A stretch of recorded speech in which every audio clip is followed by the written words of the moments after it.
A very good morning to you, our distinguished guests, creators, innovators, change makers, ladies and gentlemen. My name is Elizabeth Musa, and I'd like to warmly welcome you on behalf of Business Day and our esteemed sponsors to the Business Day Creative Entertainment Summit 2026. Thank you all for being here and for being here very early. We do appreciate your time, and we appreciate that you took out the time to be here with us this morning. But I'll start with a story. Now, a few years ago, a young African artist uploaded a song online. He had no major labels, no global campaigns, but he had three things. He had a belief, he had a dream, he had talent. But fast forward to many years later, we see things like this happen every day. It's no longer rare. We are seeing our artists across borders. We have the likes of Burna Boy, Davido, Wizkid, Ira Star, Thames, dominating charts, making global music that's resonating across the continent and beyond. But while our sound has traveled and our music is no longer a stranger to the world, you go to clubs in Miami, you're hearing Nigerian music. You go to Cape Town, you're hearing the best of Nigerian music. And recently, we saw Burna Boy, teaming up with Ira Star on the global stage for the FIFA World Cup. These things have now become a norm, and Africa, we would say, has taken its rightful place. But there's a question that still seems to not be answered, and that question is simple. Are we building the systems that ensure that creators truly own the value they create? And I'd like us to pause and think for a moment and answer that question. And that question is the reason why we're here today, under the theme for today's event, which is ownership as the new global, monetizing Afrobeat power through equity, transparency, and strategic scale. And throughout today, we'll be hearing from industry leaders, we'll be hearing from change makers, builders, people who have walked the talk, and people who are passionate about moving the Nigerian creative economy to the next phase where we desire to be. And we'll be hearing from insightful keynote speakers, panel sessions, we'll have presentations that will definitely take us and help us to pause and think for a moment and challenge ourselves as to where we want to be in the next phase. Today's conversation, we don't want to just have a conversation like we like to do here at Business Day. We don't want to have a talk shop where we just have conversations and no solutions. We want that every conversation that we're having today, helps us to uncover practical solutions that will strengthen the future of our creative economy. And once again, I'd like to welcome you all. My name is Elizabeth Musa. Thank you for being a part of this premier gathering at the Creative Entertainment Summit 2026.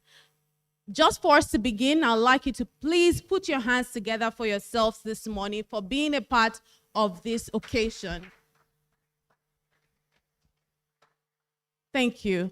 Now, to take us to the next level on the agenda is the visionary and the publisher and the editor-in-chief of Business Day Media Limited. It will be setting the tone for the conversation we'll be having here today. And I'd like you to please help me welcome him on stage with a very powerful round of applause. Please do that till it comes up stage, please. Thank you. Keep clapping till it comes up stage, please. Thank you.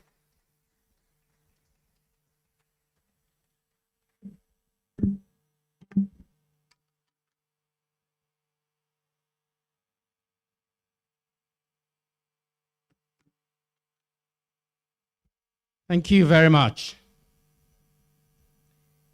They say in Lagos, when it rains, it pours. And we are true witnesses today. Thank you. Thank you, Elizabeth. I'm so delighted this morning to be able to welcome a very good friend of mine, Obi, who is Director General of the Nigerian Arts and Culture Agency. and of course our friends from Korea who have joined us this morning. And most especially, I'd like to thank our sponsors, FCMB. Thank you very much. I've met a number of officials of FCMB here this morning. We're so glad you have supported us today. Of course, Chocolate City. Everywhere you go, that name and that logo stands out. Thank you very much. And then, of course, Trudeau Legal. We are grateful for the partnership this morning. Of course, the theme of our gathering today is ownership is a new global, monetizing Afrobeats power through equity, transparency, and strategic scale. So let me just establish the protocol. Distinguished guests, industry leaders, policymakers, artists, investors, bankers, members of the creative community, ladies and gentlemen. Good morning and welcome to this first annual summit of BusinessDay's Creative and Entertainment Convening. It is indeed a pleasure to welcome you to the important gathering of some of the most influential voices shaping the future of Africa's creative economy. Over the last decade, Afrobeats has evoked from a regional music investment has emerged into a global cultural force. From Lagos to London, New York to Nairobi, African music, fashion, film, and digital content are commanding international attention, attracting billions of streams, influencing global culture, and creating unprecedented opportunities for African talent. Yet, while the world celebrates our creativity, an important question remains: who truly owns the value that is being created? This year's theme, Ownership is the New Global, monetizing Afrobeats power through equity, transparency, and strategic scale, challenges us to move beyond visibility and popularity toward sustainable wealth creation. The future of Africa's creative industry will not be defined merely by global recognition. It will be defined by ownership of intellectual property, transparent royalty systems, strong governance structures, access to capital, and the ability to build globally competitive business around our creative assets. The reality is that creativity alone is no longer enough. The next phase of growth requires structure. It requires institutions. It requires investment. Most importantly, it requires that creators, producers, managers, investors, and policymakers work together to build an ecosystem where value is not only created, but retained and multiplied within Africa. Today, Afrobeat stands at a defining moment. We have the audience, we have the talent, we have the cultural influence. What remains is ensuring that African creators own a larger share of the economic value generated by their work.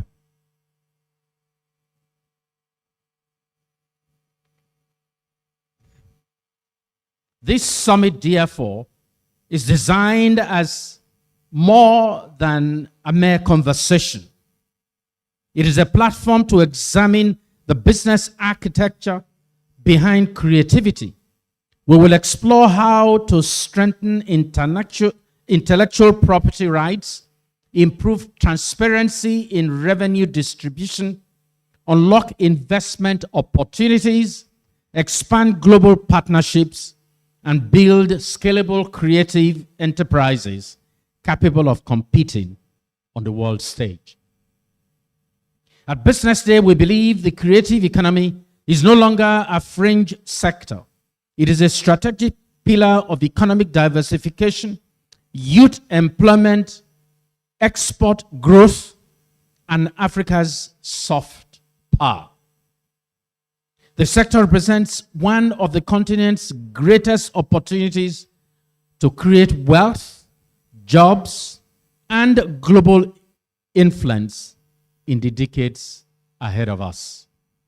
We are delighted to have an exceptional lineup of speakers this morning, including industry pioneers, investors, regulators, and creative entrepreneurs joining us at today's gathering. Their insight and experiences will help shape the roadmap for a more prosperous and sustainable creative economy in Africa. I encourage everyone to engage actively, challenge old assumptions, share ideas, and build partnerships that will drive the next chapter of the continent's creative story. On behalf of Business Day Limited, I thank you all for joining us this morning. And please let me once again thank our sponsors, FCMB Bank, Chocolate City, Trudeau Legal, and all others who have helped to ensure that we are able to gather here this morning. All that is left for me this morning is to once again welcome you and to wish you a very productive and inspiring dialogue. Thank you very much.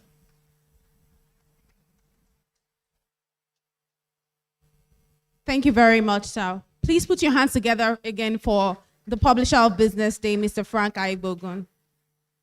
Now, to move us from ambition to action, I'd like to welcome for the keynote address this morning is a visionary leader, is a cultural strategist and one of the leading architects of Nigeria's creative and cultural industries. And for over 2 decades, he has championed the growth of Nigeria's soft power through innovation, investment, and strategic partnerships across music, film, television, sports, technology, and culture. As founder of Storm 360 and Storm Records, he played a key role in launching some of Nigeria's earliest globally successful music talent. I'm sure we know the likes of Sasha P, Nato C, Ikechukwu, Dare Atalade. And he has pioneered television productions such as Big Brother Nigeria, The Apprentice, Dragon's Den Nigeria, and Naija Sings. But beyond entertainment, he has significantly influenced digital media, sports, and cultural development. He co-founded Social Media Week, which we all know was something. And I think they really brought up, something that's now lasted. Now we have Africa Next, and then it's all through this visionary leader. And he has contributed to major sporting events, including the FIFA Under-20 World Cup and the African Cup of Nations. And in 2020, he produced Journey of the Beat, a documentary series exploring the evolution and the global impact of African music. He also founded the Omniverse, which is a platform designed to connect storytelling, technology, and creativity to drive economic opportunities. And he currently serves as the Director General of the National Council for Arts and Culture, NCAC, and has held key government and policy roles, including the Presidential Senior Special Assistant on Digital Policy and Social Media. And he is widely recognized as a global advocate for Africa's creative economy and cultural influence. And like we always say in colloquial terms, he is the OG before IG. Please put your hands together for the Director General of the National Council for Arts and Culture, Mr. Obi Asika. Please put your hands together. Please keep clapping till it comes up stage, please. Thank you. Keep clapping, keep clapping, keep clapping till it comes up for the keynote address, please. Thank you very much. Thank you very much. Thank you very much. Thank you very much.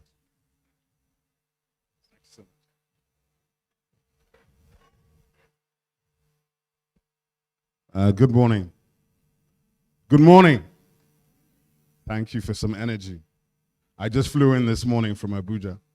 So I was on a plane. We took off at 6:30 this morning. That's how committed I was to being here today. Because you can see I changed the title slightly. So ownership is not the new global, it's the new imperative. But even ownership, just before I got up here, first of all, let me just deal with the protocols. First of all, thank BusinessDay, the publisher and editor-in-chief, Frank Abohun, for setting this up and for bringing everybody to the table in such a manner. Left and right. Yeah, and thank you to Stephanie, somebody in BusinessDay called Stephanie, who must have called me about 200 times to make sure that I actually showed up. I want to thank her for that. At least I know she's fully committed. But first things first. So to all the guests here today and anybody who's involved and interested in this sector, I'm very happy that BusinessDay is leading this conversation. This is Nigeria's leading business platform and newspaper. And it's about time we were that serious about this, because the music industry is serious business. It's not just fun and games. I know everybody's interested in the show, but let's just talk about the business for a little bit. With that said and done, all protocols observed. I think everybody in the room is a VIP, so I'm not gonna name all of you one by one. I only dealt with my host. So welcome to everybody. So yeah, ownership is the new imperative. It's funny, even as I'm saying that, I was just having a conversation with him, and for the younger people, you must give a context. Ownership hardly ever means 100%. It just means being able to do the best deal you can do for yourself. Right. So this is what I was saying. Nigeria does not have a music industry problem per se. The Nigerian music industry has been going for well over 70 years, but we do have issues with ownership and architecture. So architecture means in market forming a formal marketplace has been a challenge in Nigeria, because what has happened historically has come from informal sector, and because of the way in which Nigerians grew up and culture, they looked at music as vocation and a side attraction, not as an occupation. But I guess now, if I begin to tell you the kind of numbers and money that some of the Nigerian artists have generated in the last 5 years, and I can tell you at least 2 of them should have revenued over $100 million, then you find out it's a bit more than fun and games. It's not just about making records. So here's some of the issues, yeah? On the left-hand side, that's a big number to look at. There was a big report released about 2 weeks ago, 3 weeks ago by MIDI. We're working with them. They work with Global Citizen. Oh, sorry, I pressed the wrong way. Did I go the wrong way? Or am I going the right way? I might need help with this. Yeah, anyway.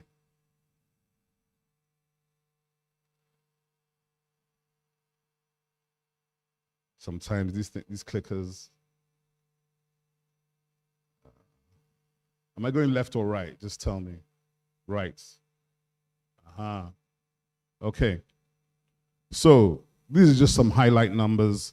Last year at NCAC, one of the things that NCAC set up to do, and I should just explain that, NCAC, people think it's an arts council. We're not an arts council like you say the UK Arts Council. We're more like a cultural agency, and we're certainly Nigeria's lead cultural institution. We have responsibility across the cultural industries and the creative economy.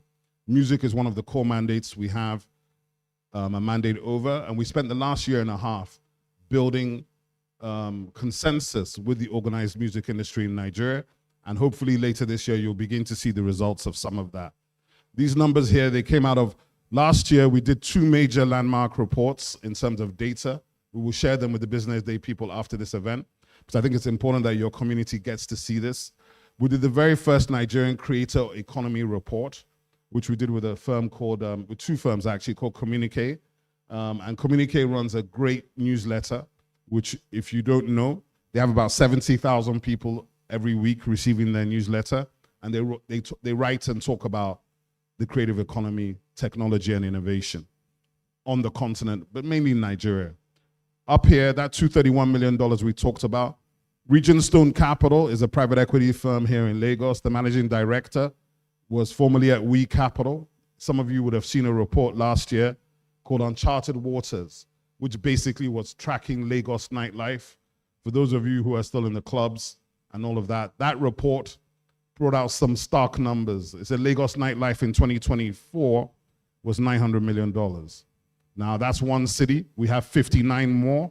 So I extrapolate that nightlife in Nigeria is maybe hovering at around $2 to $3 billion per annum. And maybe we're not really seeing it because we don't understand. The best part about that report for me was Uncharted Waters, the Afrobeats economy. So that you understand that without the music, there is no nightlife. Without the sound, nobody's coming to the hotel, bar, lounge, nightclub. But the worst part about it is they're making all this money, but they're not paying. So those clubs, bars, and lounges are not licensed to play music out, and they're not collecting from them. And the amount of money to collect is not even that much, right? But what we want to be is be like South America. I remember about 10 years ago in Brazil or something, they did licensing for like the equivalent of our bookers, and they raised something like $250 million because there were so many outlets. I mean, every booker in Nigeria plays music, every driver, every car, every bus. How many of them are paying? I think you'll find the percentage is very, very small. So uncollected money, that's where that $231 million comes from. It's coming from people using money as if, using our music as if it's free. The first thing to understand, our music is not free. It belongs to somebody, either the artist that created it, the label that invested in it, the management company that developed it, right? But some of these things here, just to understand, these numbers, I can't even see all of them, but just to get an indication and an understanding of what is happening right now and the data map that we're beginning to build. So the music report that we did with Regent Stone Capital, that's where we get that headline number of $600 million for the Nigerian music industry. I always felt that the music industry was being underreported in terms of the real numbers. One of the things that I found really interesting is that if you look at the Spotify report, for 2025 to the 2026 report, we were in Spotify in April, in their head offices in London. And one of the interesting things was there were 240 new million, I mean, I think, because depending how you interpret this number, something like 240 million new listeners for Afrobeats in 2025, or 240 million people released an Afrobeat song onto Spotify. Either which way, it's scale at a massive, massive level, and it just gives you an indication of what is happening. What we have seen from the data we've been tracking, Nigerian artists are releasing without any support, knowledge, much money. They're releasing something between 5,000 and 10,000 songs online every single day of the year. If you begin to understand what that is, 360 days, it's over 1 million songs a year coming out of Nigeria, and they're not coming with any branding, marketing, promotion, anything. They're just dropping the music and hoping and praying for the best. We have ways to fix that. So just looking at the ownership chain here, in terms of just going from the left, the global side on the left, all the way back to the artist. And this talks about, we're talking about ownership and how revenue comes. You could never get 100%, right? Jay-Z and Beyonce don't get 100%. It's not like that. Because distribution is through the big, big companies, and they take a fee for distribution. But if you don't have leverage and capital, they will also need to pay, they will fund your recording, they will manage your publishing, they will do the marketing and the advertising, and all of that money they invest is what they will now use, and you have to earn the money to recoup. So one of the things we want to look at is unregistered IP. Because of all those people I told you about, most of them are loading this stuff up without the right codes. What this means is you can't even track the music, right? If you don't have codes, you can't track the music, it gets lost. And then what ends up happening is in the industry, in the music industry, they have like the black box. If you're familiar with the black box from the aviation industry, so the royalty black box is where unclaimed dividends go and die. And if you don't come and claim it after a year or two, they shift it and share it to everybody else. So what I'm telling you is Nigeria, they've been sharing our money for a long time. Hopefully we're going to be able to step up and get some of that back. Okay, So look at the left-hand side, the power on the left-hand side. 3 of the top 10 most streamed artists globally in 2024 were Nigerian. Can you just give a round of applause for that? Because the reality is, very few people in Nigeria have ever invested into this. And that's what we need to change. It's easy to talk and celebrate, but where's the Nigerian money in this sector, right? Bring your money, step it in. Don't start saying, oh, they're taking all the money out. They're bringing the money from out in. That's why they're able to take money out. So if you want to keep the money here, we need more investment. So left-hand side, yes. So Burna, we know this. Burna Boy is a stadium artist. Wizkid has done stadiums in the UK. David also. Afrobeats, I mean, the IFPI number, we can argue about these numbers, but I think the bottom line is this. It is the cultural engine of a generation, and Black diaspora identity lives here. We are the soundtrack. This World Cup, you hear our music. It's not just seeing Burna perform. You see what happens when the music comes on in the stadiums and the way people are reacting. It's not artificial. You can't buy that. Brands pay millions of dollars to have that kind of viral reaction that you think is happening for free. It's not happening for free. But on the right-hand side, say the paradox, the majority of master recordings are owned outside. Why? Because they invested, right? Publishing royalties are not being systematically collected. Yes, because you didn't register. The artists who built Afrobeats globally are not its primary financial beneficiaries. Yes, because time is not your friend, right? Okay. Nigeria's PROs lack the bilateral treaty infrastructure to repatriate global royalties. We are working on this with a number of nations in terms of bilaterals. Then the streaming revenues that are extracted to DSP home markets, I'm not too sure. Streaming is streaming, and streaming has a particular business model. When streaming first started, everybody said it was going to kill the music industry. I think as of 2026, streaming has paid out more money than the old record industry ever paid. So obviously it didn't kill the industry. It just created a different way for people to live. So now everybody has music all the time, whereas before, you had to have the vinyl, play it once and move on.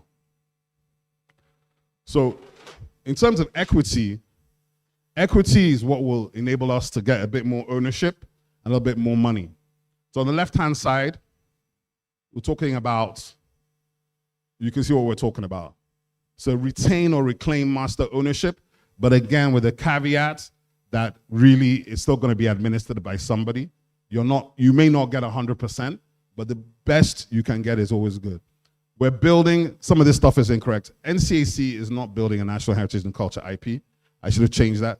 But the ministry and the Ministry of Finance Incorporated is building a culture IP registry for Nigeria. And this is happening across the entire creative economy. It started off with valuation. In terms of art, Nigeria, the National Gallery of Art has over 12,000 art pieces, which are in storage in Abuja.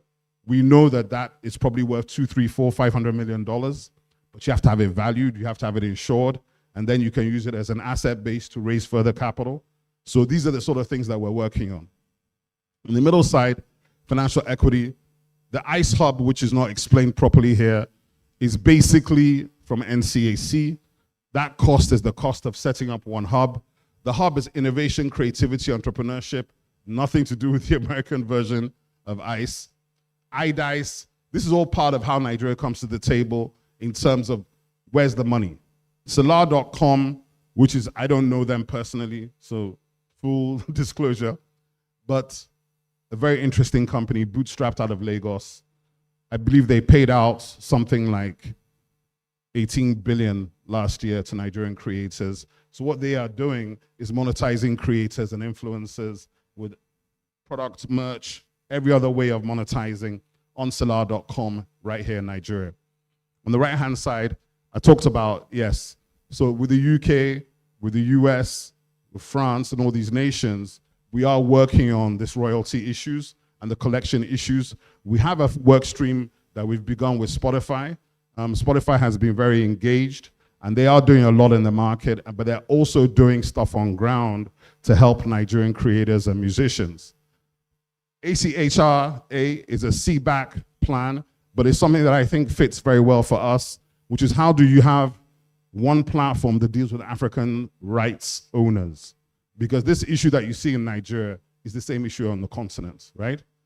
Our intellectual property has been undervalued, under-monetized, because we have not invested enough into it to bring it out and bring the money. When I say intellectual property, it can sound like a vague concept, but I'll get into that. Next, I'm the one moving my slides. I forgot. Right, so measurement is key. Transparency, I know Frank spoke about that. So, on the left-hand side, you see some of the gaps, the data, artists, the black box royalty, the label accounting, the national streaming data layer. On the right-hand side, the IP registry is coming. The work stream is going on in the framework. Discover Nigeria, which I'll talk about more, because that's something that could be quite exciting, and we feel will help a lot of the independent artists. If you could imagine, I would say 95% of Nigerian artists are independent startups, okay? They're not even the so-called big labels are small labels in the real sense. Universal Music owns 4,000 labels. So just to understand the difference, when we say Universal Music, it's a different thing. It's a $6 billion company, right? So this very busy looking, colorful slide is kind of the heart of what we are working on in terms of the Nigerian music industry. To turn it from just talk to sustainable industry and business. We're in the process of trying to set up the Nigerian Music Business Council, which will act as an institution, the sort of the governing institution for the industry. We'll also own the National Center of Excellence, will be a top school, because one of the things about music, going beyond trend, we have to move beyond trends to become industry, which makes you sustainable. And part of this is also to do with academia, because our music is not just throwaway, it's not just pop culture, it has legacy, it has value, it has historical context. So that is there. So we want to put in the Music Business Council, the museum, the Hall of Fame, the Nigerian Music Awards, and the licensing agency, which is really dealing with sync, branding, merch, product, and apps. You can see Computer Village, Area Market, Kano. Those are just 3 out of thousands of markets we have in Nigeria. But the gap we're talking about here is that if you look at K-pop, my brother's sitting there, BTS, all these artists. If you go to, I'll tell you a quick story. I don't know, some people are here old enough to know LD the Don. So I was with LD in Atlanta, and he was talking about, he took his daughters to see Ashake perform at the arena, 20,000 sold out. And of course, you're proud, you're Nigerian. He went there, took his 2 daughters, bought the tickets, $150 each, plus himself. So $450. And he was like, yeah, it was a great show, really happy. A month later, BTS showed up, same arena. The tickets were $250 each. So already he was in pain. He was like, I haven't even entered, I spent $750. We now entered the arena, not even the arena, entered the complex. He now saw a second queue that looked like it was about an hour long. So his daughter said, we have to go and join the queue. He said, this is the way to the venue. He said, no. You have to enter the queue. We have to buy the merch. You have to buy the glasses. You have to buy the pointer. You have to buy the T-shirt. If you don't buy these things, we can't actually watch the show. So they had to go. They bought those things. They spent about $150 each. So he's down another $450. So it's already over $1,000. The show has not started, right? So at this point in time, he's already spent double what he spent for Ashake, and he hasn't entered the show. He now gets into the show, and what's happening? Every 5 seconds, these guys are pinpointing somebody in the audience, and when they put the lights on those people respond with the things that they picked up in the queue, and now they're interactive. And if you don't have that, you feel like you're not in the show, right? So when he left, he said, Obi, I spent $1,500. So I spent $1,000 more than I spent on the same experience. But guess what? My daughters love me. They will never stop loving me. In fact, I can't wait for the next one.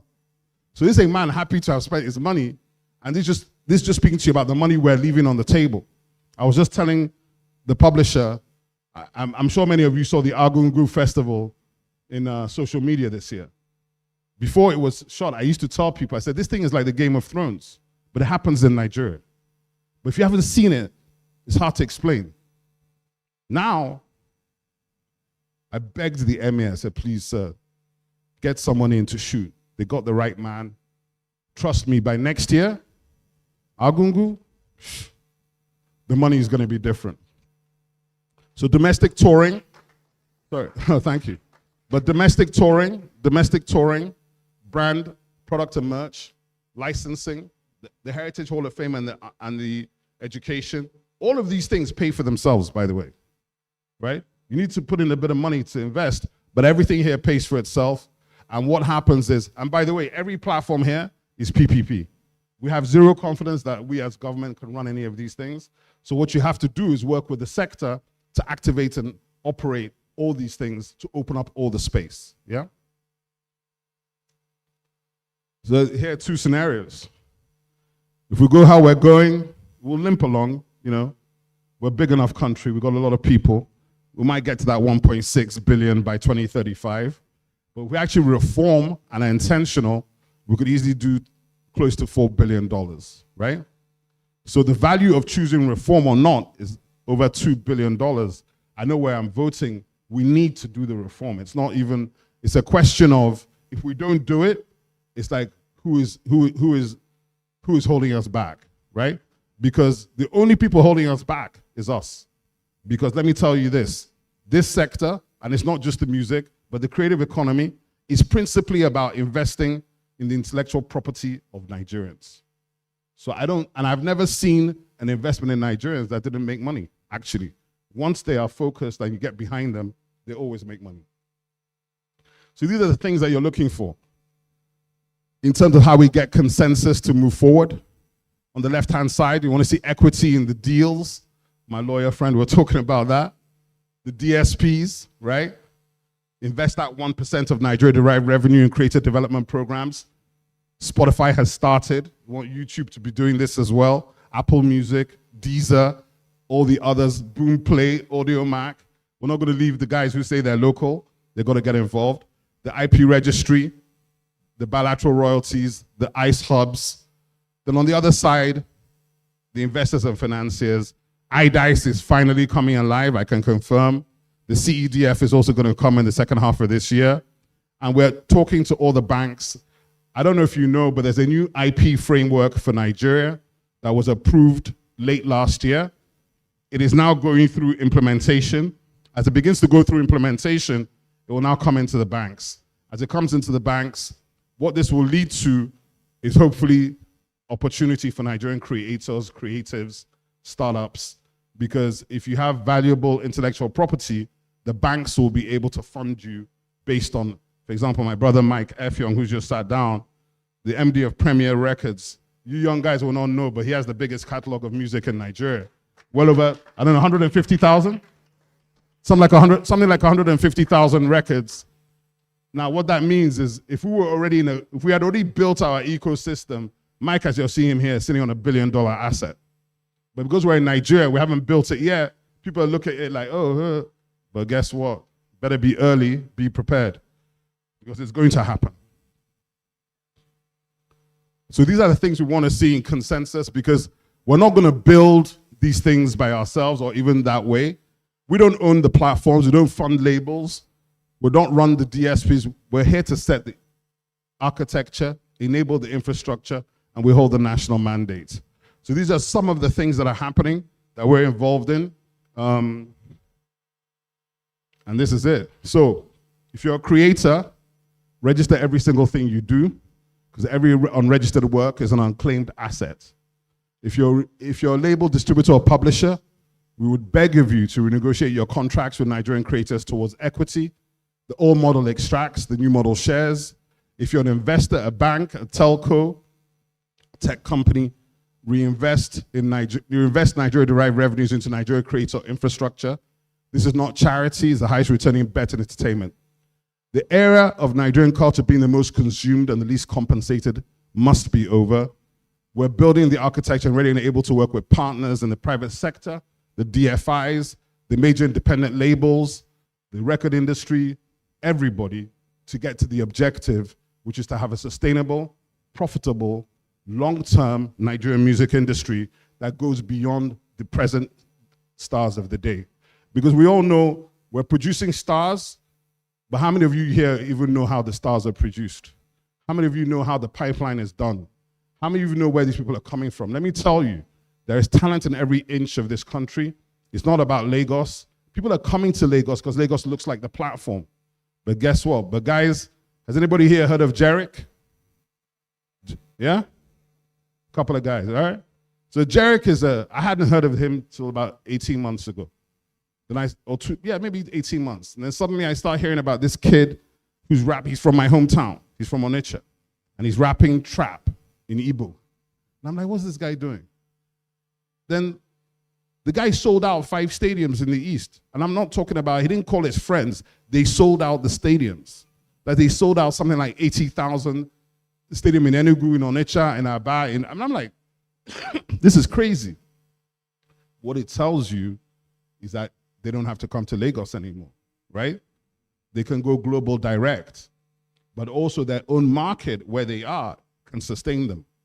And that's what we want to see in Nigeria. You want to see the Port Harcourt guys, the Kaduna guys, the Kano guys, being able to do whatever they want to do from where they are, okay? So please, this work is not my work. It is actually collective work. And we've been running this thing or trying to do this work in this industry, heard and unheard, for 30 years. Some of us, some have lived and died, but some are still here. And hopefully we'll all be here as we evolve to the next phase. The next phase, as I say this all the time, the creative industry is about, we call it show business, right? But guess what? The show is long validated. Now we're about the business, and that's why we're at Business Day. Thank you very much.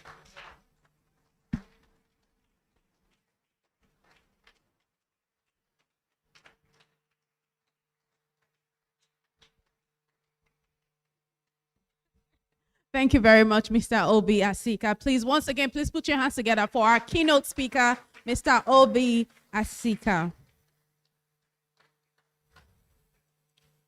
And now speaking about global representation, we also have, to give us a featured presentation this morning, the CEO of Lian Records.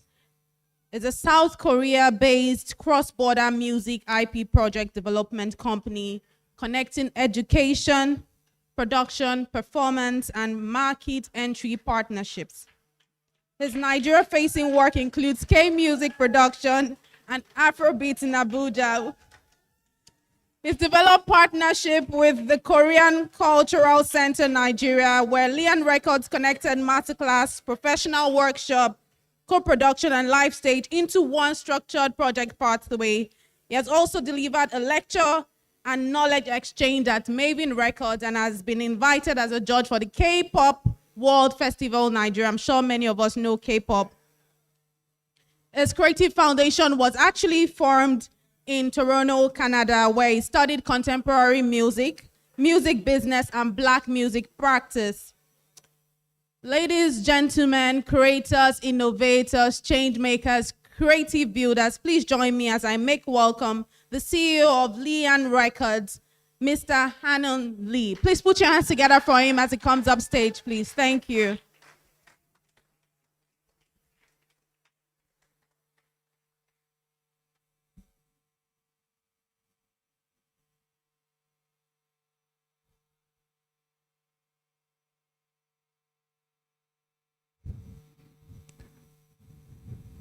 Yeah, I'm just looking for the digital mover here, so can you wait? Thank you.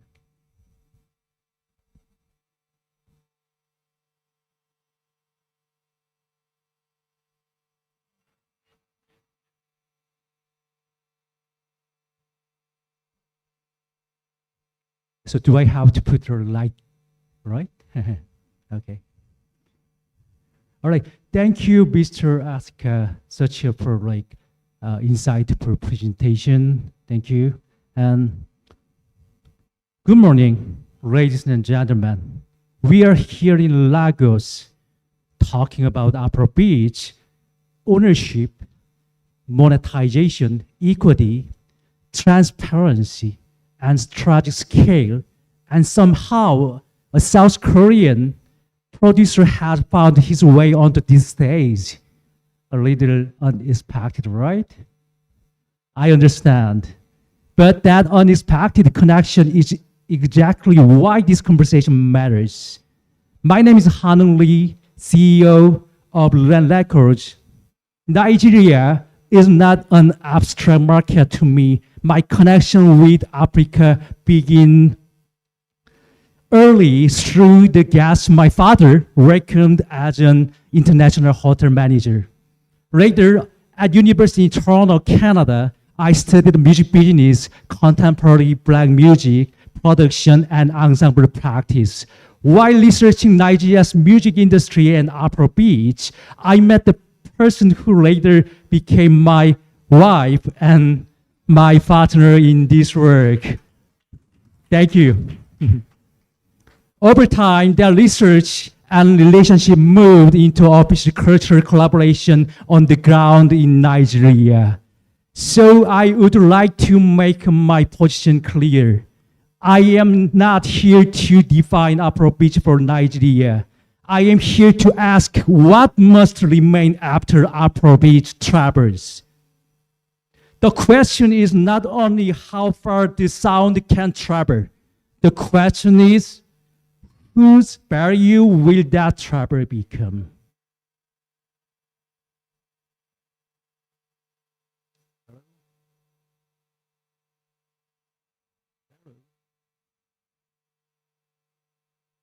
It's not working. Okay. Yep.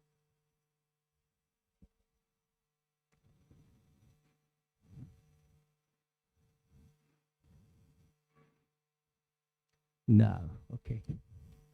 Thank you. All right. Afrobeat has already won global attention. I know. But attention is not the same as retained value. Ownership is new global. Visibility matters, but visibility alone is fragile. The rhythms travels, the artist travels, the attention travels. But if the music travels while ownership does not, culture moves and value can be left behind. A viral hit is not a balanced sheet. Afrobeat is no longer trying to enter the world. The world is already moving to its rhythm. So what remains after the music travels, not just attention, rights, metadata, lawyer pathways, creator capability, negotiation power, and repeatable access. That is the path from visibility to ownership. That is the path from baseline to balance sheet. Okay, so new music IP is not created by borrowing the surface of a trend. It is created through contact with real scenes, real creators, real constraints, and real business structures. Afrobeat already has cultural power. The next question is conversion. Can that cultural power become transparent, structured, and repeatable economic power? The lesson is not cultural purity. The lesson is system building. Influence always travels. The real issue is whether value returns, whether lights are clear, and whether local capability becomes stronger after collaboration. Collaboration without structure can create visibility, but collaboration with structure can create assets. That is the difference between one-way borrowing and reciprocal value creation. Let me ground this in data. Asia grew by 10.9% in 2025. It is also home to some of the world's largest recorded music markets. Japan is ranked number 2 globally. South Korea is ranked number 7. Sub-Saharan Africa grew even faster at 15.6%. 0.2%. That means sub-Saharan Africa is growing 4.3 percentage points faster than Asia. But compared with Asia estimated recorded music revenue scale, sub-Saharan Africa's recorded music revenue is still more than 58 times smaller. I say this with respect because I have researched and experienced both of Asian and African music markets. This gap makes me ask one question more seriously. How can more of the value created by African music remain with the people and ecosystem that created? That is why large music IP, transparency, and value retention matter. At the same time, Asia is not a prepared market, and it is not an empty market. That is exactly why it matters. Afrobeat is not entering a blank market. It is entering a living corridor of rhythm, audiences, platforms, and positioning across Asia. Afrobeat meets existing rhythm languages from reggaeton and dembow to amapiano, dancehall, hip hop, R&B, and local Asian rhythms. So this is not simply genre against genre. It is rhythm system meeting rhythm system. A playlist slot is not a market. A place can create curiosity, but a market requires positioning, light, context, trust, and repeatable access. So the question is not only whether Afrobeat can enter Asia, the question is whether it can move through Asia. With losing authorship rights, cultural center, and retained African value. This is where a shared production language becomes essential. When African music moves across borders, the question is whether the project can remain leadable, can meaning, execution, ownership, metadata, and market direction travel together. This is where education becomes necessary. Education is the sourcing and preparation infrastructure before collaboration begins. It activates a shared language for music IP. It makes music IP readable, investable, transparent, and ready to travel. Transparency is not paperwork, it is value retention.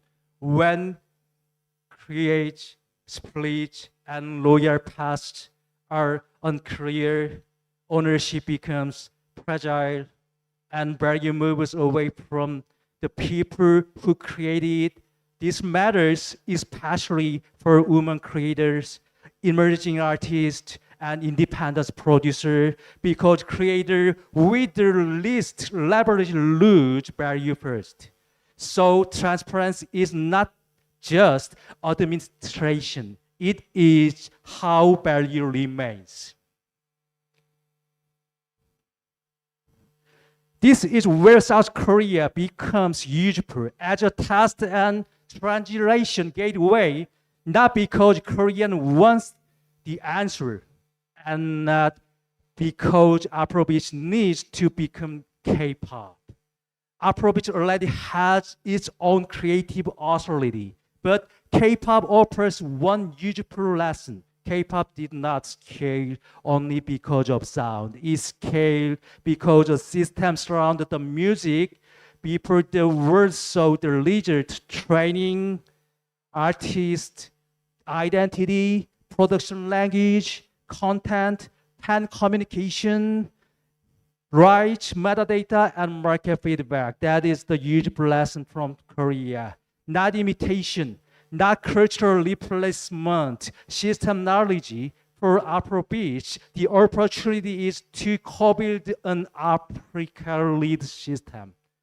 Asia ready, rights intact, and culture-centered. There is another region ownership and production language matter now. AI is changing the economics of music creation, discovery, and limitation. AI makes Afrobeat easier to imitate. That is exactly why African ownership must be harder to erase. The figures on this slide show the scale of the shift. Creator revenues at risk, potential creator losses, new Gen I provider revenues, and rapidly grow in the AI music and audiovisual content market. So the question is no longer only whether a song can travel, can its authorship is understood, can its rights be traced, can its human value be protected? In the AI area, Afrobeat cannot move only as sound, it has to move as documented IP, consent, authorship, disclosure, rights documentation. These must now travel with the sound.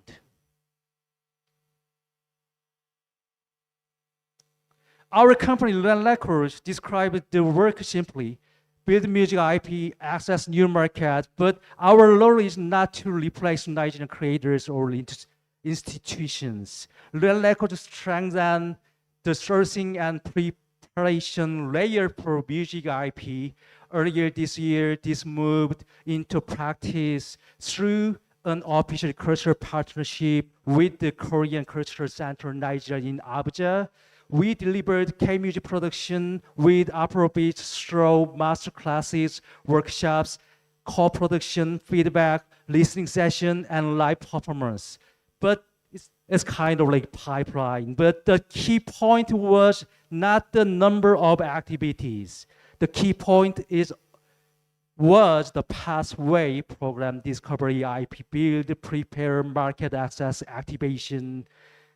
The pilot was not a one-off event. It was proof of execution. It showed the education functioning as the sourcing and preparation engine before capital distribution or partnership enters the room. Now the next step should be focused, measurable, and deal-ready. Education is the front and system for deal-ready music IP. So the next pilot must answer practical questions: who we select, what we build, how rights are documented, how AI workflow is disclosed, and how market response is tested. Before scale, we need evidence. Capital cannot scale what the ecosystem cannot prepare, and capital cannot lead what it has not documented. The deal room should not only create meetings, it should create a pathway from conversation to execution. That is how attention becomes retained value. That is how cultural momentum becomes a deal-ready asset. Afrobeat has already won global attention. Now the question is more difficult. Whose value will that attention become?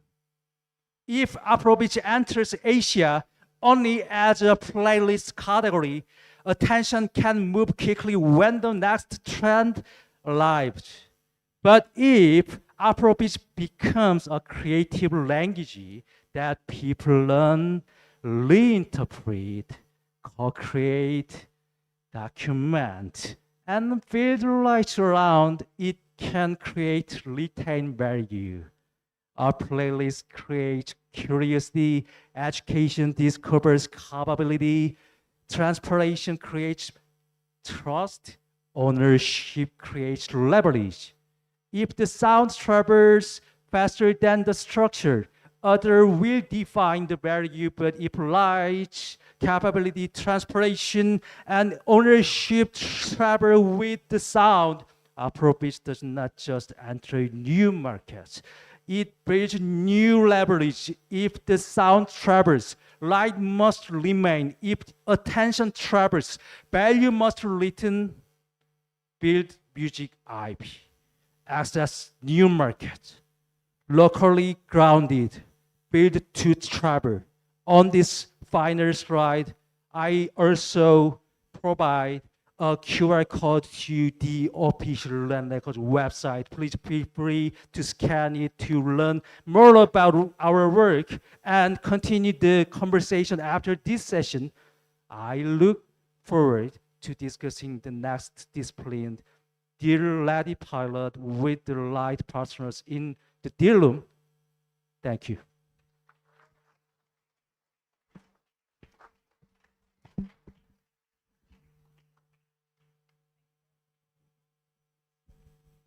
Thank you very much, Mr. Hannon Lee, for that presentation. I did take something away from the conversation and the presentation itself. And it's a question I think we should ask ourselves is how far will our music travel?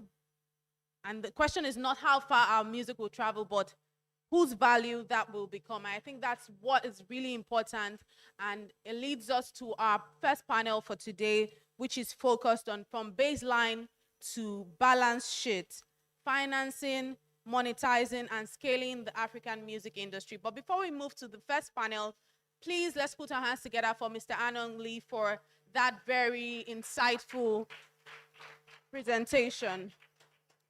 And it's such a good build-up, you know, moving from the keynote address which we had from our keynote speaker, Mr. Obi Asika, who obviously gave us an insight from the Nigerian lens, you know, the Nigerian music lens.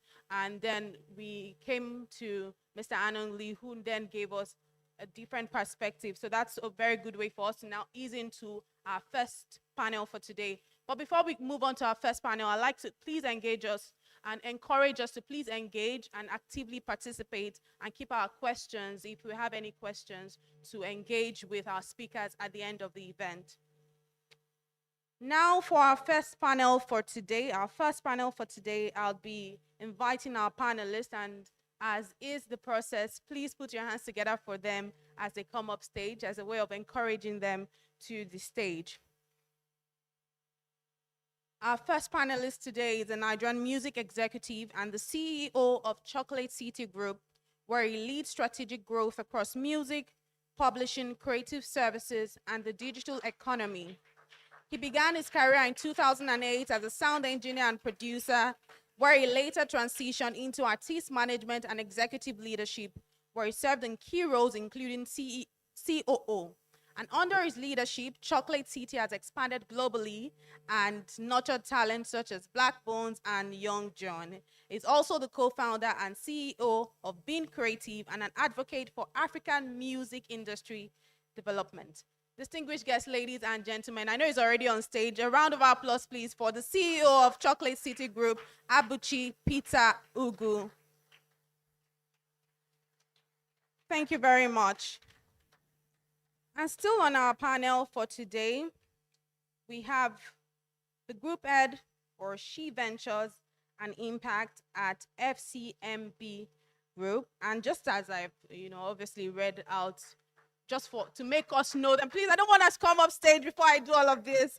She's the group head, obviously, like I said, of She Ventures and Impact Sectors at FCMB Group, where she leads initiatives focused on financial inclusion, women's economic empowerment, and impact-driven growth. She's a pioneer in gender-focused banking, where she established gender banking desks in 2 Nigerian commercial banks and has championed innovative solutions for women entrepreneurs. At FCMB, she transformed She Ventures into a leading platform, providing access to finance, mentorship, and business development opportunities. She also led the creation of Nigeria's first zero-interest gender loan and continues to drive impactful initiatives across the creative economy, healthcare, and education sectors. Distinguished guests, creators, ladies and gentlemen, the group head, She Ventures and Impact Sectors, FCMB Group, Nena Jacob Ogogo. Please put your hands together, please. And next in our panel today is the head Legal and Business Development, the Temple Company. She's an accomplished entertainment lawyer with over 20 years of legal experience and currently heads the Legal and Business Development Department at the Temple Company. Previously, she led the entertainment law group at Denton's Akers Law, and she has extensive expertise advising clients across film, music, television, publishing, theater, arts, radio, and digital media. And she has a portfolio which includes prominent artists and entertainers such as D'banj, Inedo, Adekunle Gold, Kiss Daniel, and Funke Akindele. She's widely recognized as one of Nigeria's leading entertainment lawyers and has significant experience in intellectual property, real estate, and so many more. Distinguished guests, ladies, gentlemen, the head legal and business development, the Temple Company, Yemisi Falaye. And like they call her, why Falaye? All right. And last but in no way or by no means the least on this panel is the founder of Astro Twig. And I see some people are already screaming.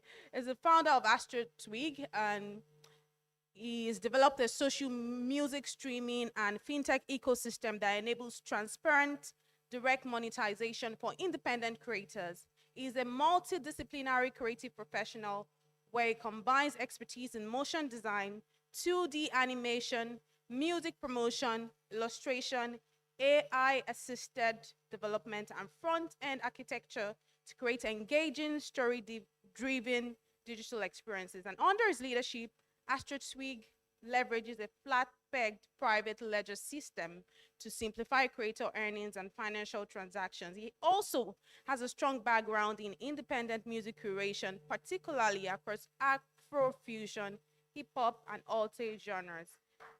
Ladies, gentlemen, please join me to make welcome the founder of AstroTwig, Mr. Adeleke Oluwasegun. And to moderate this panel to us is news presenter, broadcast journalist at Business Day, Deborah Eze. Please put your hands together for Deborah as she comes up stage.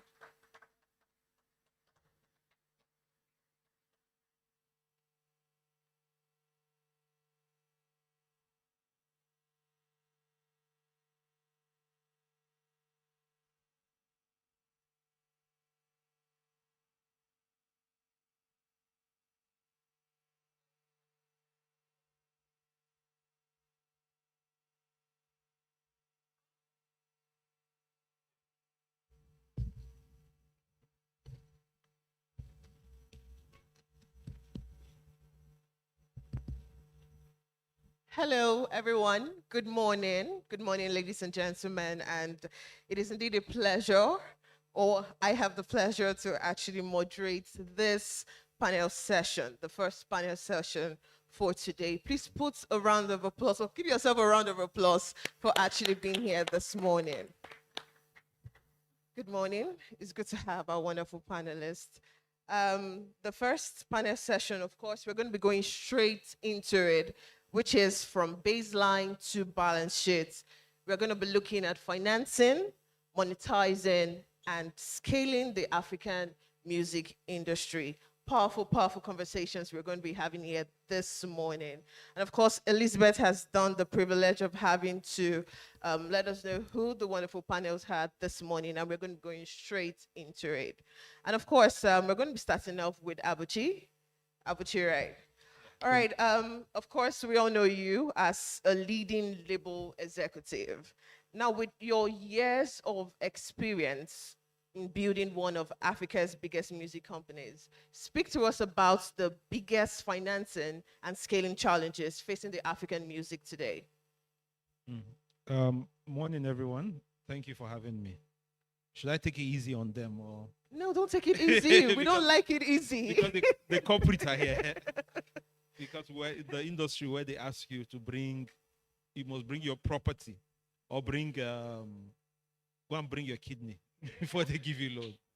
But I think we've said enough have been said. I've seen the Uncle Obi shared like very insightful slides and with data. Mr. Lee said something that was very key, which is says the structure have to travel the way the music is traveling. And I feel like there've always been a mismatch. We create value, but how do we communicate the value to the other sectors so they understand what this value is, how they can monetize it, how they can see it? So I think that there's a lot of challenges. What you said about balance sheet, understanding that it's not how big your music is what does your balance sheet say? Because the financing industry, they won't give you money because you're who, is because the cash flow has to make sense. What's your P&L saying? So the big part is like the communication between both parts. Just a few examples. Last year, 2025, the report said African music grew by like 120 million, by 15.2%. And the key of that was South Africa did better than us. And again, it just could be because the data were not available. A lot of data were not factoring. So why I like this kind of panel like this is they're bringing us to the right people to have the conversation. And like my tone has been of recent is that the creative industry, the music industry, we're not looking for handouts anymore. We want partnership. Again, I have to give credit to this administration. They just passed the IP bill, and for God knows how long we've been looking for. We have a new IP bill. How do we break it down and communicate again? So I'm just giving highlights a lot of problem we face. But I think the first thing is having conversations like this is like a first way of communicating and saying, hey, this is what the problem is. How do we move past? Because music is not like every other goods you're doing. Music is one of the products that you have to create. You have to pay for song, you have to pay for visual, you have to pay for the whole ecosystem before the song blow up, then you start monetizing the song. But that processes cost a lot. So it's bringing the right people to say, hey, this is what the vision is, this is what it is. Keyword is communicating, so they understand what the value is. So they understand IP can be monetized. I don't need to bring a landed property because I'm pushing. And what's the cost of the financing you're going to give me? I like the fact in her profile, it says she has created zero income, zero interest loans. We're not getting that. We're getting like 30%, 40%. And we're in an industry where the younger people pay attention to us. So it's about culture. I want to emphasize the power of culture, Once everybody that understands power of culture always wins. Even with election, people have used that. Look at Hollywood, America. If you check like the American defense, they spend the most in Hollywood. If you see Top Gun sponsored by the defense, American defense, like that's the power of culture. That's where we need to go. But again, I'm happy to be here. I think this is the first step. Let's have the conversation. All right. Please put your hands together for him. Let's do that. Yemisi, I'm coming to you. Before Abuchi started, he pointed yourself and Nina as the culprits. No, you didn't point that. It can't be me. All right, let's take things away from the liberal part to the legal and the business development perspective. Speak to us about the pitfalls when it comes to financing and monetization agreements between the African music industry. Thank you very much. Good morning, everyone. Thank you this day for having me. It's indeed a pleasure. I appreciate it. So over the years, I've reviewed lots of agreements. I've been on the negotiation table with lots of creatives, particularly performing artists, and I've noticed quite a lot of pitfalls, especially in the ones that I wasn't involved in from the beginning. So for me, the most common one is not properly defining certain terms in the agreement. So for instance, if you do not properly define what you are recouping from the advance or whatever amount has been put on the table for you to advance your project as a performing artist, then that's like you trying to fill an ocean. You need to properly define what you're recouping. Some artists just get excited on the word advance, collecting the cash, and are never bothered about how whether or not you're recouping that advance, and how you'll be recouping if indeed you're recouping. So these folks don't have a proper feel of what recouping is all about, and that way you get into trouble. You just the record label keeps making the money, and you get popular. Your song gets popular, but your pocket is dry. Another pitfall, as far as I'm concerned, can be expenses. Not properly defining what expenses is. Since you feel Abuchi said I'm a corporate, it's time to hit him back.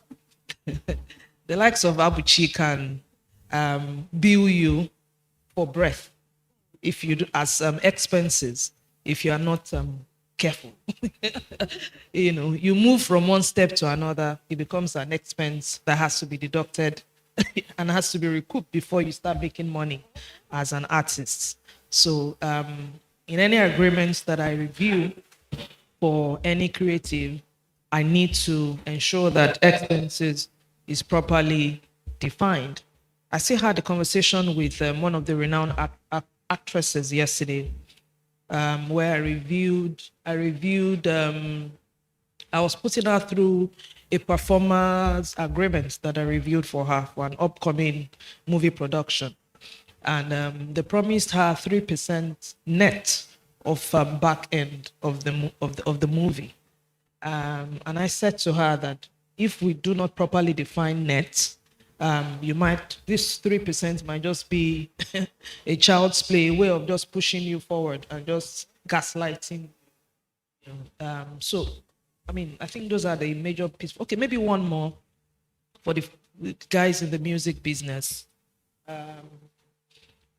Most record labels, if not all record labels, do not have a proper grasp of publishing. You might be a good record label, a good distributor, but you certainly might not have a good grasp of the publishing part of music right and making money. Even these international record labels, the likes of Sony Music, Universal, and the rest of them, they have a different entity that handles publishing. So when you sign with Abuchi, for instance, be sure not to add publishing to whatever it is he's doing for you. Okay, so Abuchi can rest now. I think I've had my own fair. Thank you very much, MC. So yeah, off the top of my head, those are the major pitfalls that these folks get into if they don't consult a lawyer, a good one for that matter. Right. Thank you so much, MC. Now let's move on to culprit number 2. Please put your hands together for MC. Culprit number 2, Nina. Now, away from the legal part, let's now look at, I think this is the most important, the financial part, the financial institution. Now, speak to us about the biggest barriers that are preventing the bank from financing and also, financing into the music industry. Speak to us about those barriers. Good morning, everyone, and thank you so much. I'm really excited to be on this panel. I think just in the presentation by Mr. Obi and also the gentleman from Leonard, we've seen a lot of those pitfalls, right? Value cannot be overemphasized. We know what the value is right now. Afrobeat is global, okay, but that's visibility. The major value is turning that visibility into a tangible asset and being bankable. Banks are not going to finance talent. They're going to finance predictable cash flows, and that's one of the challenges that we have in Nigeria for our artists. So you have, and it's interesting because this is not just in the music industry. You see it a lot in other sectors. So where you have, whether it's talent or skill. We recently just set up a health desk in FCMB, and it's the same thing we saw. So you have doctors that own big hospitals. They are not businessmen.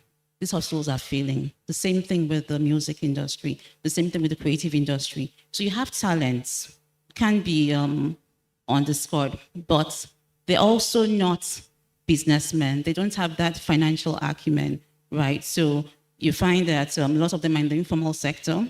Like I've mentioned, unpredictable cash flows. You can't finance a music album because the talent believes, that they will perform. We also heard the story of the gentleman that sponsored his children, for those concerts in the UK, right? If, as a country, we're able to put structure in the music industry, then a lot of these things would have mitigated a lot of the issues.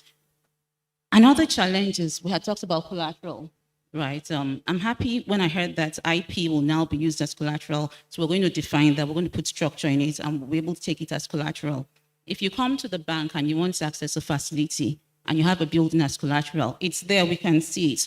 You cannot, ownership is defined. You go to if it's in Lagos State, you go to the Lagos State Lands Registry and you're able to confirm and verify that that property belongs to Abuchi, and you can give me a facility based on that, right? In the music industry, it's a bit more complicated. We've had stories where we see that maybe an artist has released an album, right? And then 5 years down the line, somebody is saying, I have the copyrights to that. It doesn't belong to you. And if just assume that album was financed, right? There are ripple implications on that. So those are a number of the pitfalls I just want to highlight. Thank you very much, Nina. And over to you, Adeleke Oluwasegun. Now, we've seen from the labor boss himself, we've heard from the legal part and also from the financial part. Let's now take it away from all of that to solution to some of their pitfalls, which is obviously the technological part. For me, technology would always be the first go to solutions. Now, speak to us about some of the tools that you think can solve some of this financing and also scaling bottlenecks that are currently, prevailing in the music industry. All right, thank you so much. First of all, it's an honor to be here, and I believe every one of us that are here are superstars. And to answer your question, which is a very important question, the most important thing as an artist or the music industry is to first of all see it as a business. And most business can't run if there is no structure. And this can also be synonymous to the technological aspect. It's one of the reasons why we had to build Astro Tweak. A lot of the artists or music creatives in Nigeria, they don't need a new tech stack. What they need is a data point. Like the keynote said, one of the biggest pitfalls of Nigerian artists is the fact that their songs are not trackable, right? You put out a song and your song is being played on the radio, your song is being played on, in a car, on the TV, they use your songs in commercials, but you don't know because your songs is not registered. So what the technological aspect can do is build like a data center, like a data rail, where if you are putting your song on any DSP, it registers it automatically. And as long as you have that ISRC code, they can find your song anywhere. And in the financial aspect, the major reason why the music artists are not being banked by the traditional banking is due to low credit system or a record that can, for example, now we in the music industry, we use advances a lot. So what advance is basically we give you a sum of money, and that sum of money under some contract and some preset conditions, you are to drop maybe 10 albums over a period of 10 years, and you are to recoup. So recouping is like paying them back with interest. So let's say, for example, now, not many artists are lucky enough to get advances. Some will actually need to go to the bank. Now, when you go to the bank will ask you, okay, are you sure that if we give you 10 million naira, you are going to give us return back? How can we be sure?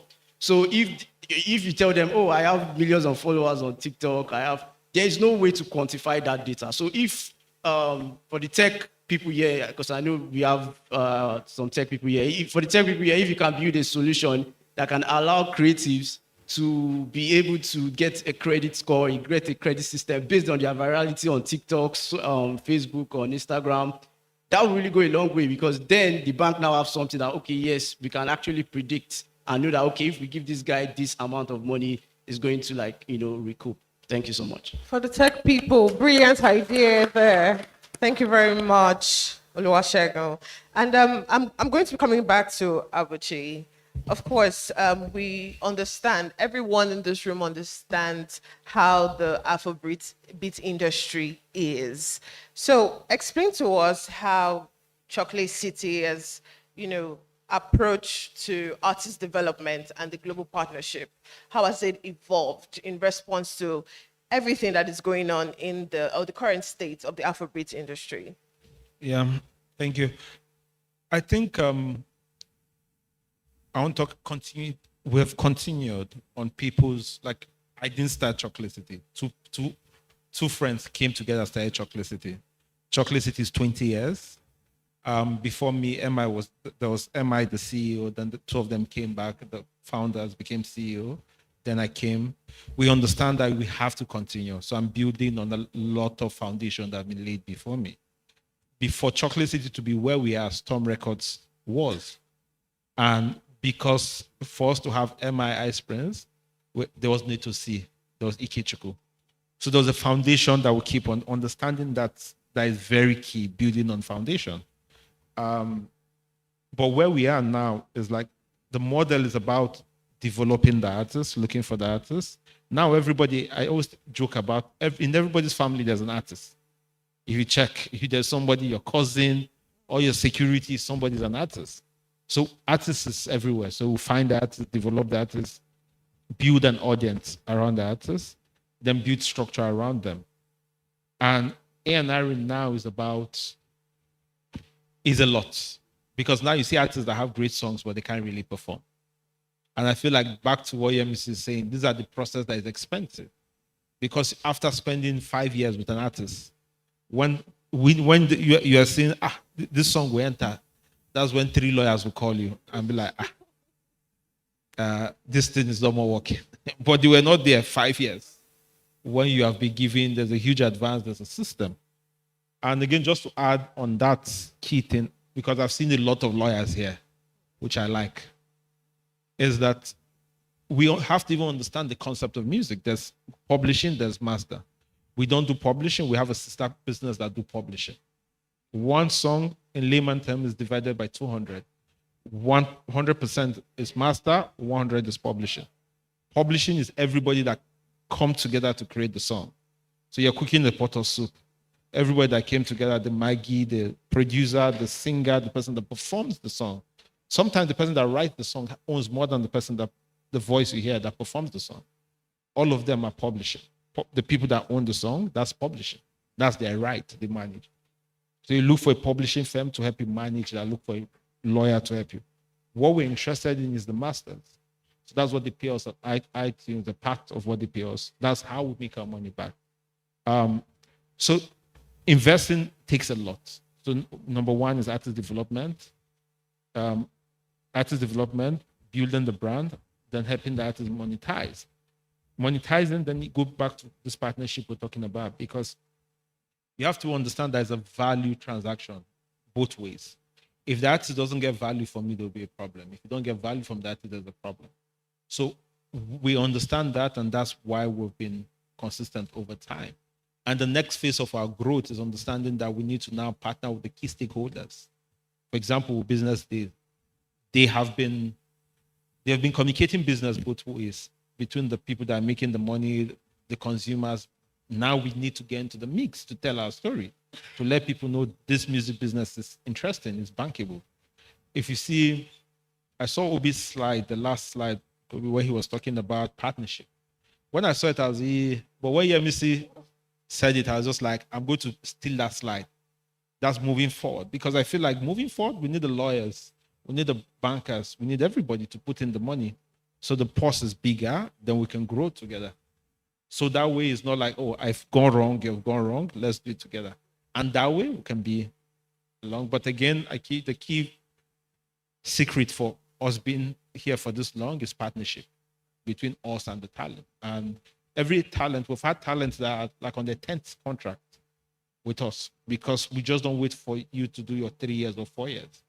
At the point, if you see you bring more value, we'll have a conversation with you and change the conversation because we believe it's a win-win and creating value for both people. All right. Of course, you know I'm coming to you, MC. All right. Abuchi made mention of something. When you grow an artist, you grow from year 1, year 2, up to year 5, then you be greeted with 3 lawyers. Now, speak to us about how important this strong and legal development, how important is it right from the foundation and not, after 5 years of having to grow an artist? So how important is legal and business development from the foundation of an artist? So the legal part cannot be overemphasized. Like I always say, it has become like a song for me now. As a creative, in whatever form, either if you're a songwriter, a performing artist, a producer, whatever it is, once you make up your mind to convert that creativity into a money-making venture, your next point of call is to get a lawyer. Even before you start to gather your team, your first team member has to be your lawyer. So this lawyer, and not just a random lawyer, one that understands the standard practice of the industry. You are not going to get an oil and gas lawyer to represent you or to help gather your team in the industry, because the oil and gas lawyer would not understand how the industry operates. But you need to get an entertainment lawyer, and you have to get one. Again, it cannot be overemphasized. One that understands the business of the industry. So once you get that lawyer, you and the lawyer will begin to ensure that you gather the right team members, any agreements that you need to draft. Obviously, the lawyer drafts this for you. If Abuchi wants to sign you from the get-go, the lawyer ensures that you are properly covered. And the lawyer also obviously ensures that the relationship is a peaceful one during the term of the agreement. So once the foundation is right, even the Bible says, once the foundation is wrong or so, something happens. So, whatever the Bible says. Once you have the right foundation, legally, number one, forget about even the business development. The likes of Abuchi would sort you out development-wise. But the most important foundation that you have to solidify as a creative that wants to start making money out of that creativity is to get a good lawyer. It can never be overemphasized. Thank you very much. Now, Nina, let's talk about partnership. Now, do you think the banking institutions actually partner with the artists, the labels, and also technology platforms? Do you think there is a partnership? And if yes, at what level? Okay, so is there a partnership right now? Infancy level, I would say.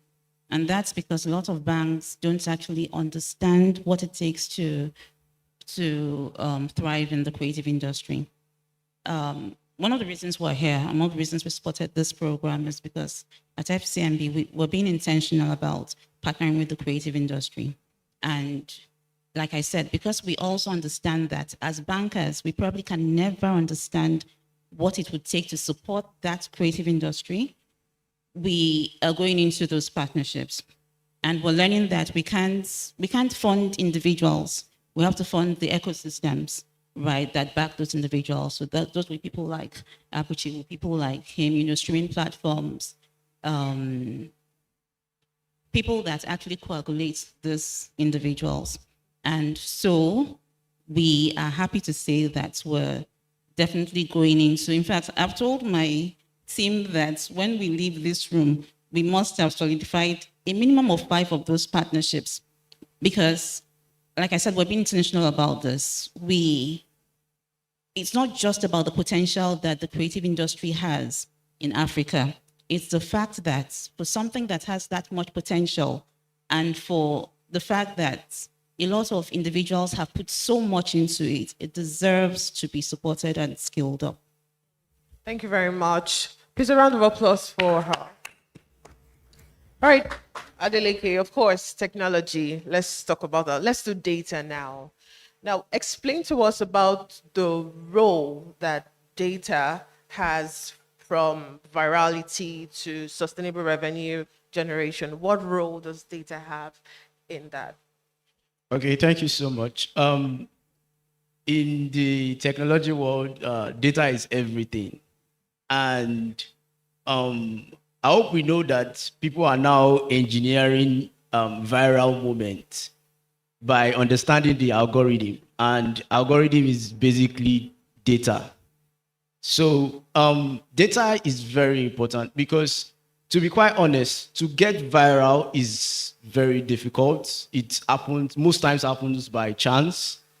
And you getting viral does not mean that your life changes forever. It does not mean that it converts to actual cash. Because remember, we are a business. As an artist, you are a business. And it's very important. I love the fact that the Nigerian government is now looking towards the creative industry, because this is something that the likes of our keynote speaker, the likes of the CEO of Premier Records had seen years before. And they have known that with the way the employment rate is going, most people are going to become creatives. Most people are going to become artists. And to make a living, one has to be serious about how to monetize. Now, so when you get viral, it doesn't mean that you are able to convert it. As a matter of fact, when you get viral on TikTok, let's say as an artist, it's only about, let's say, like 10 to 15% that actually converts to go and check your music on Spotify or Apple Music. Now, when this happens, there's a way you can actually compute those data to predict the algorithm. For example, it could mean using a specific type of sound on your videos.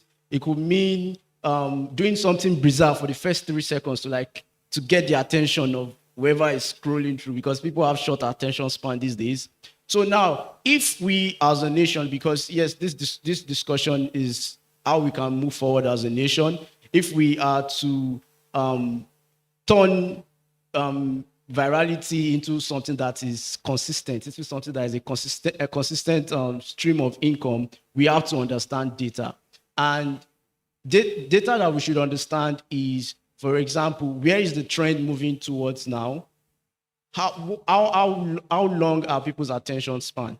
Once we understand those things, then we can engineer virality. And once you engineer virality, it's a very good source of income. I want to also say, I want to admonish one of your artists, Black Bones. He understands what virality and how to make it work for him. So it's something that we could also take note of. Thank you very much, Oluwasegun. All right, let's now move to the structure, because we can have all of the conversation we want to have.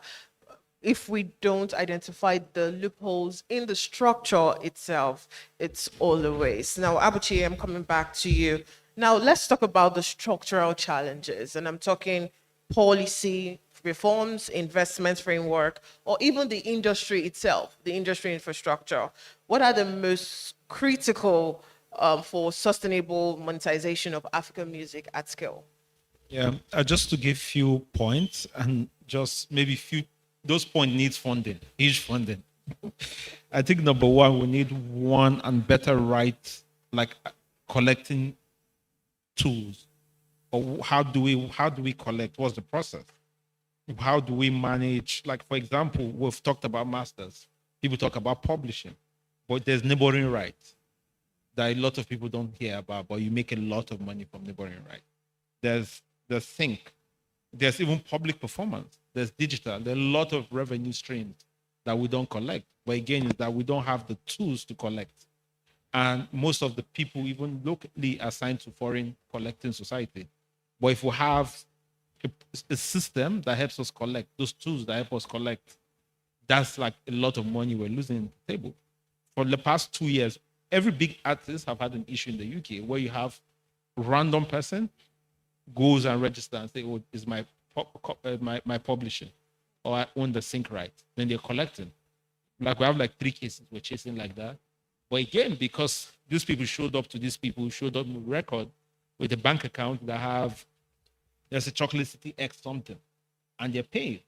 But again, it's like we're leaving money at the table. Those are things that we need to now start building systems, and those are money we're leaving the table that we need to. But again, that takes a lot of investment. Even collecting money on radio locally. If you pay, once you renew your car paper, there's a radio license attached to it. We don't see that money. But again, it's like when you have conversation, people will tell you that, oh, how do we share it? How do you share the revenue? But again, I feel like data could that infrastructure. 2, I think strong. The third one is investment framework that allows the catalog and the IP be valued properly. So, for example, if I'm trying to value catalog, now what's my EBITDA? Am I trying to say, am I 10x in it? Am I 24x in it? What's going to be recognized by the banking sector based on the cash flow I have, based on this thing? It's easier to raise money for us in America than to raise locally. Most of our fundings have come from outside rather than locally. So we need to create policies and framework around that can happen, even for this dispute resolution between us and the legal people. Because I believe once there's life, there's always going to be fight. But it's like, how do maybe we have a special court of arbitration where we go to resolve matter. Because the more, I always tell people, the more we fight, the more we put our laundry outside, the more people they run away from us. Because most people just believe that. I've been in conversation where people just feel like, you people smoke too much, Igbo. You people are not ready here. Like a lot of, they just feel like, when people clean up, we're ready. But again, it's like we need to now create systems to make us, structures that protect us from ourselves, because we understand what it is. And so, yeah, key part. And the last one is streaming is important, but I don't think it's the whole business. I know people have talked from Obi's slide, Mr. Lee's slide, and just to add to what he was saying, the ecosystem is moving. So it's now we're seeing B2C, where from the artist to the consumer, it's like there's a community, we build a culture. How do we monetize? What can you sell within that ecosystem? What insurance that FMCB have that can tie to one of the big artists that buys a car? Because he needs insurance based on the law. How many of his followers can buy the insurance? Like, we need to start thinking beyond streaming. What that value we can create all around and monetize for both parties. Thank you very much. Missy, of course. I'm curious about something, and I'm sure almost everyone in the room here is also curious about the same thing. It's the Debanch Cream platform. Right. I'm curious too. I'm very curious too. You're actually like in the right position to. No, I don't know if you I'm don't. there. I work for Temple. I work at Temple. I don't work at. Temple have relationship with the bank. Please, we're just curious. We want to know what kind of change. I'm head of legal and business development department at the Temple company. All right. I don't work at the Cream. Then let's go back to legal, right? So what legal and contractual reforms do you believe are urgently needed to improve the structures? And that's the transparency, and also ensure that the revenue distribution across the music value chain can actually go round.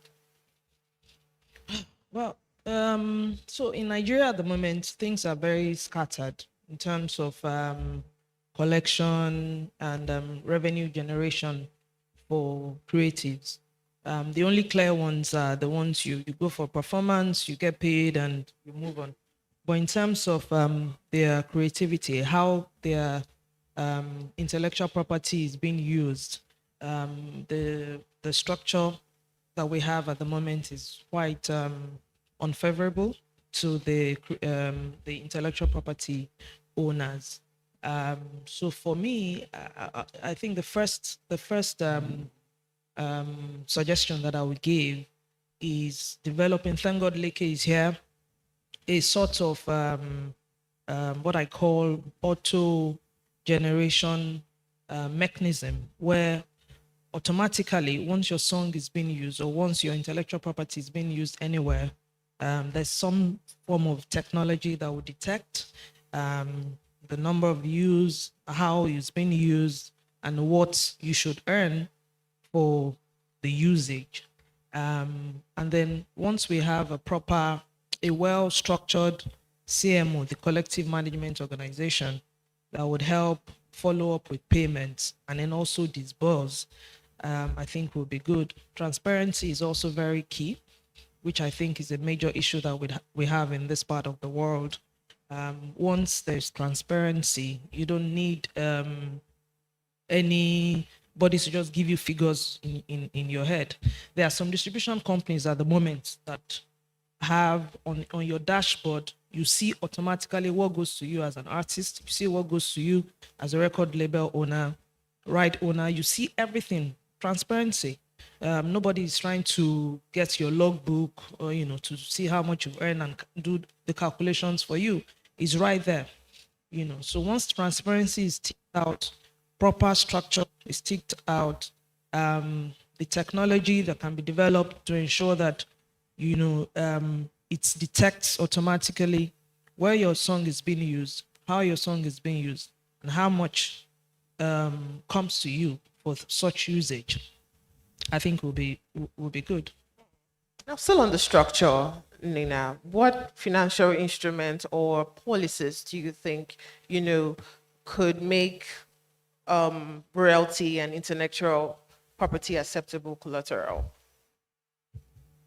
So just coming from a financial institution's point of view, it's not going to be so much as the instrument. We'll still have to go back to structure, because for a financial institution, even we would want to adapt, which is what we usually do, to fit the industry and the segment that we're playing in, right? However, because we are a financial institution and we have a duty of trust to our shareholders, we're still confined by CBN's regulations. So it would still speak to the structure bit. So for example, how can we ensure that, we've talked about ownership, that's extremely key. We must be able to have structures that would prove ownership. And we're talking about the IPs, and all of that. Then trackability. How can we track the money?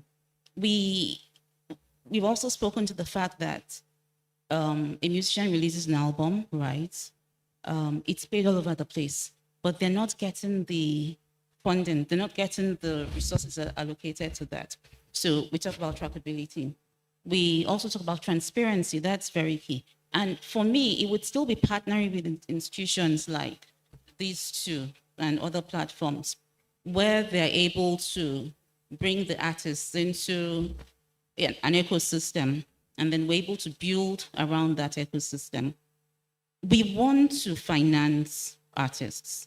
It's our passion, it's our desire, otherwise we wouldn't be here. But we also need to ensure that we're using, so data, for example, is something that is key. He's spoken about it a lot. With data, we're able to track, we're able to apportion resources.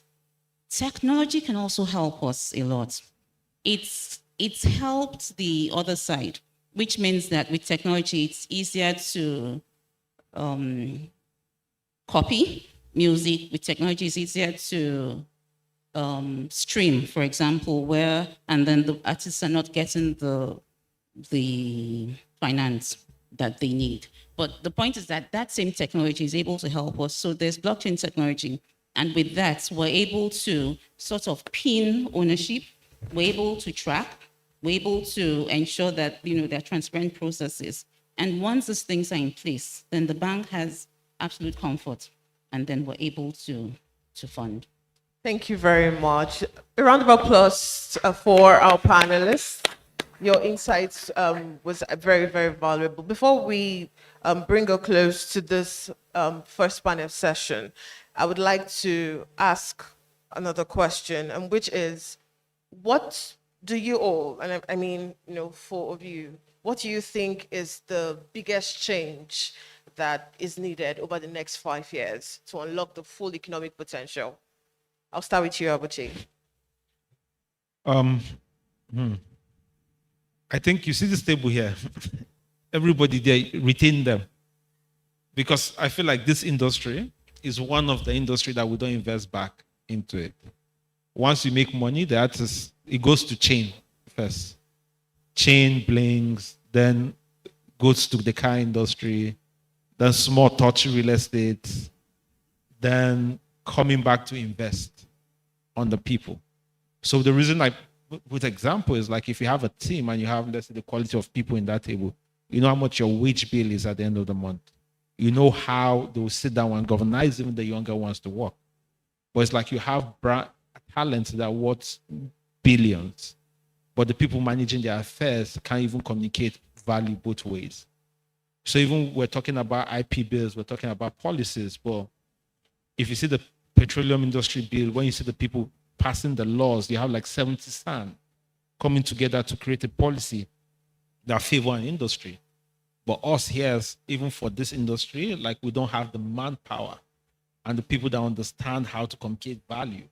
So she said something that is very key is what CBN backs at the end of the day because they have to comply. But who are the people doing the work actively to make us viable for every other industry? We don't have.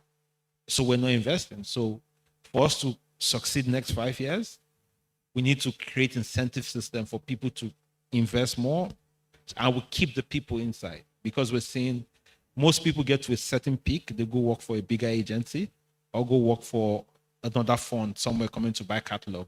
So we have a lot of brain drain leaving. So for us to survive the next 5 years, we need to keep our people, we need to incentivize them right, we need to give them reason to fight. Yeah. Thank you very much. Quickly, Oluwasegun, what do you think is going to bring the massive change next 5 years? Well, like you said, in the tech sector, we need more funding support. We cannot overemphasize or underemphasize the fact that if we lag behind technology-wise, we are going to lose this old race and we are just going to be playing catch-up. For example, now it was technology that brought a new era of streaming. So if we had to move forward as a nation, as to keep on pushing the culture of Afrobeat and Afrofusion and different genres of music that come from Nigeria and Africa at large, we have to be intentional about funding creative tech, funding creative companies, funding tech companies that have to do with the creative industry. If we do that in the next 5 years, trust me, Nigerians are very, very, very innovative. We are very smart. We can compete on a global level if we just have the support. So I believe if we have the support, funding and infrastructural support, we could actually be a world leader, because like you say, Nigeria, they carry last. So now imagine, if we have those things in place, trust me, we are going to dominate. Thank you very much. And we've come to an end of the first panel session. Please, let's give our panelists a round of applause. All right, I'm going to open the floor now for questions. I'm sure many of us have a lot of questions to ask. Okay, just 2 questions. Just 2 questions. Male and female. Who's going to be the female? I don't see any hands up. A female. You have to give 3 people, because this one is not a question. It's a stakeholder. Yeah, you have to give 2 more people. Okay. A male and a female, apart from Mr. Effiong. Okay, I don't know why these people don't want me to talk, but no problem. Mine is not a question. I just basically want to buttress what Madam from the FCMB has said, Madam Nenna. I think what we should do is concentrate on labels that have the capacity. Because when you start looking for artists, then you might be missing the point. Yes, there are artists that have the capability of generating numbers, but do they have the capacity as a well-structured label would do to sustain for the next 10 years, 20 years, 30 years, 40 years? They don't. So what you should be looking for to be able to say, oh, we want to invest, or that's a cap that says, oh, show us your collateral. It's a structure that has the capacity to live above the period. Today I can be MD, tomorrow anybody, but the company is still running. So that's what you should look at. Abuchi has said something. The truth is, as an industry, we need to understand how we are built. If we understand how we are built, it is easier. We are talking of algorithms. When things go viral, it's not the same as you making money. That's the truth. And 2 years ago, we experienced it. Everybody, the song Go Go Gongo went viral. But we had to spend thousands of dollars to push for people to go and listen to it on streaming platforms. Otherwise, we wouldn't be making a dime. But everybody says, oh, the song is viral. So we need to understand how the system works. And when you do that, it is easier. In terms of the issues of CMOs and all that, first, I must give kudos to the governments of the day. They have done very well. Special thanks to, where's Obi? Obi Asika. He's jogging. This man here has single-handedly done a lot for the industry. The issues of the CMO and all we're talking about, for the last 2 years, we have been fighting this. And I can tell you, artists, there is hope. Madam, there is hope. You will see the numbers. We will track the numbers. We will track the money. Because this government is very intentional. That's what I want to add. Thank you. All right. Let's give the mic to a lady.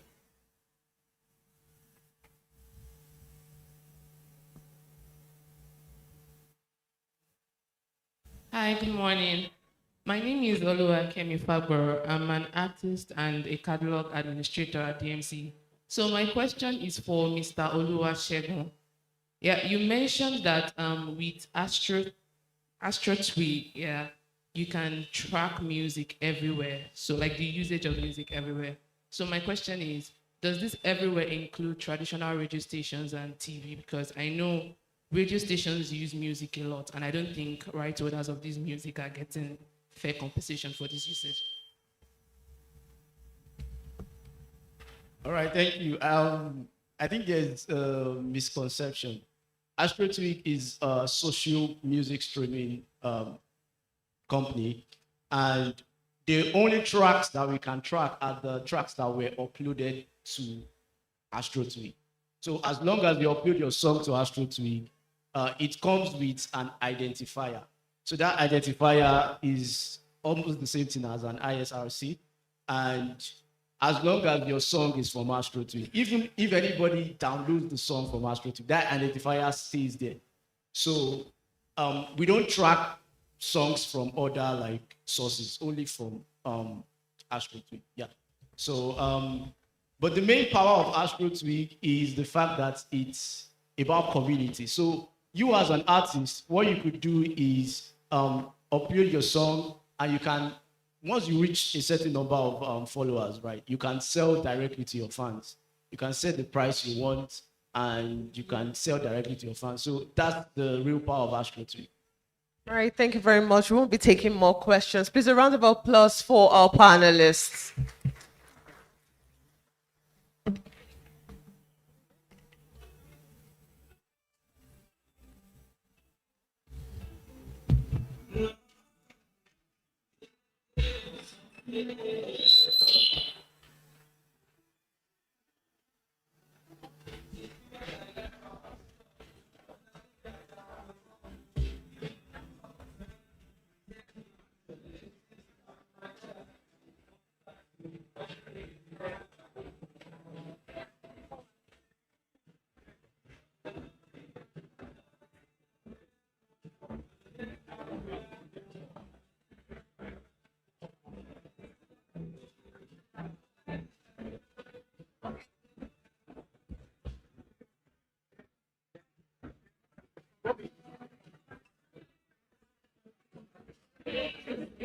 All right. All right.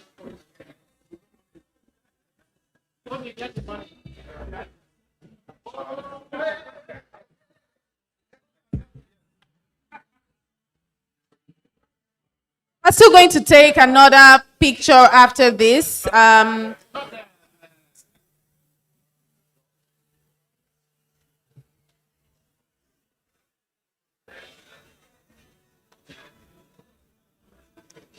Right, we need Mr. Anon Lee, the publisher of Business Day, Mr. Obi Asika, Mr. Araromi Afolabi, Mr. Abuchi, Mr. Samuel, Mr. Audiong Michael, the editor of Business Day, as well as Anna. Please, this is a different. No, that's.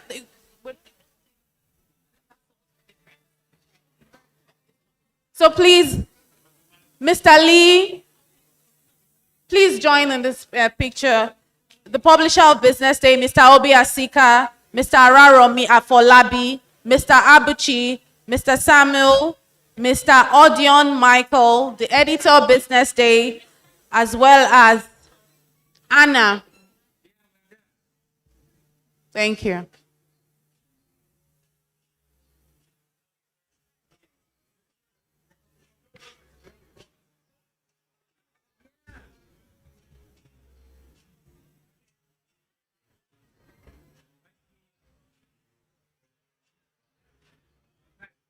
Right, thank you very much to our remarkable panelists for a very brilliant session. We went from data to finance, legalities, and technology. All of this being discussed, and of course, we'll be going to our next discussion for today. The train certainly is moving, and we are speaking on building the Nigerian creative economy right now. But we please like everyone to please be seated so we can have a very good session, because it's a little bit rowdy now. Can we please be seated? Thank you. All right, for our next panel conversation, and it's actually not a panel conversation this time, we call it a parlor discussion. On this parlor discussion, we've had a panel conversation first, but we're going to a parlor discussion, like we call it. And of course, on this parlor discussion, we have a media, entertainment, and technology executive with over 20 years of international experience as managing director of Trace Anglophone West Africa and global business development director of Trace SA. It leads regional growth, international expansion, and strategic partnerships. He previously worked with the Walt Disney Company and Viacom and MTV Networks Nigeria. He acquired the Trace TV West Africa license in 2011 and sold the business to Trace Group in 2019.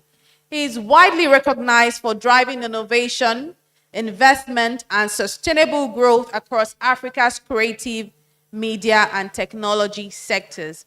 Distinguished guests,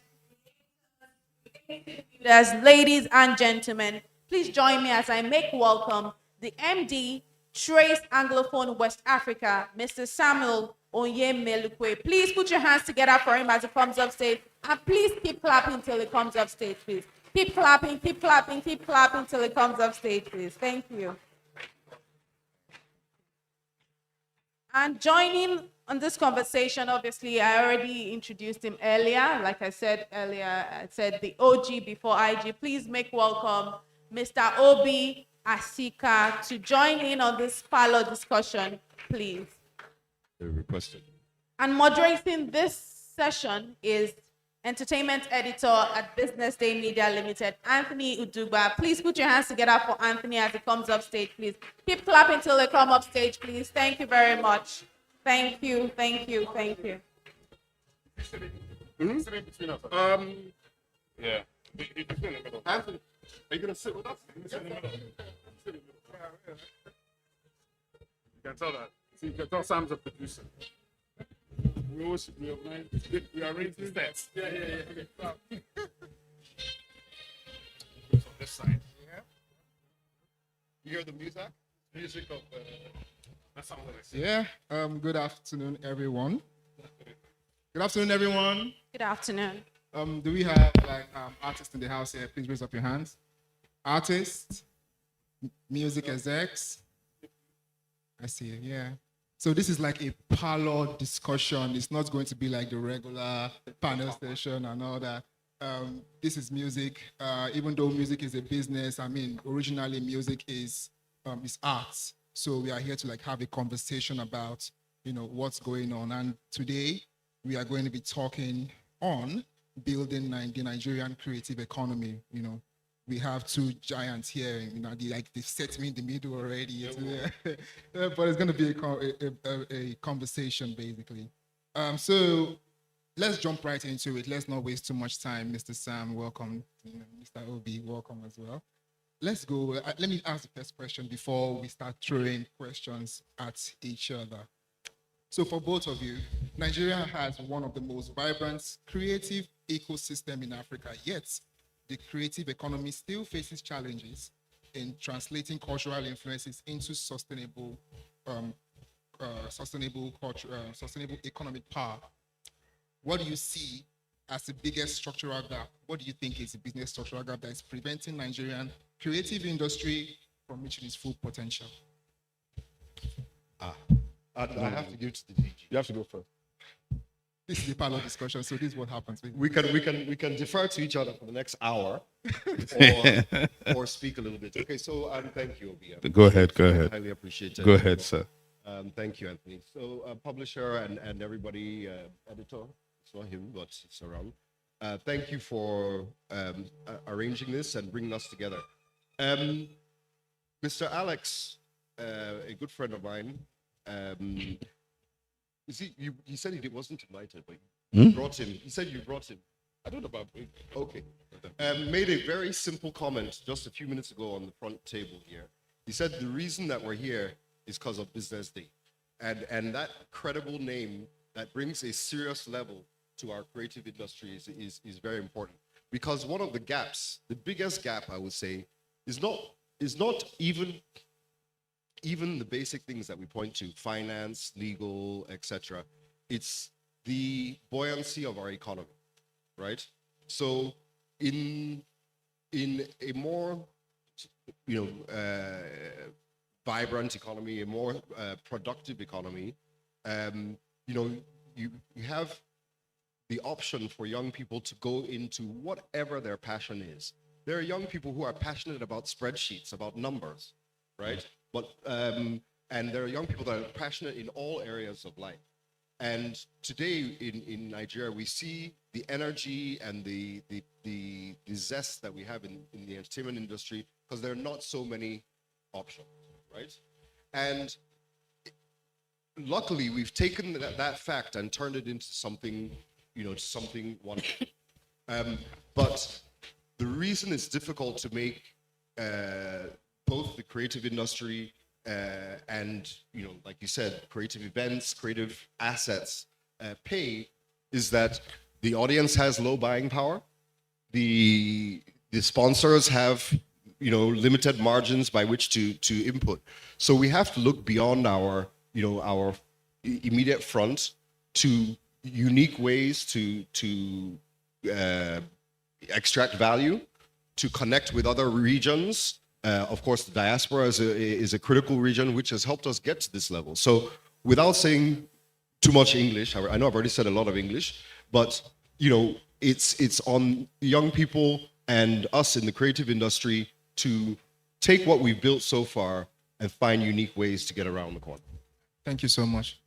Mr. Obi. Can you say that question again? Let's- I got lost when I was listening. Yeah, no, I went like this. So basically, the question is, being our music is basically the talk of the world, basically, and what do you see as the biggest structural gap in preventing us from achieving the potential revenue potentials, reaching its full potentials economically, both locally and globally?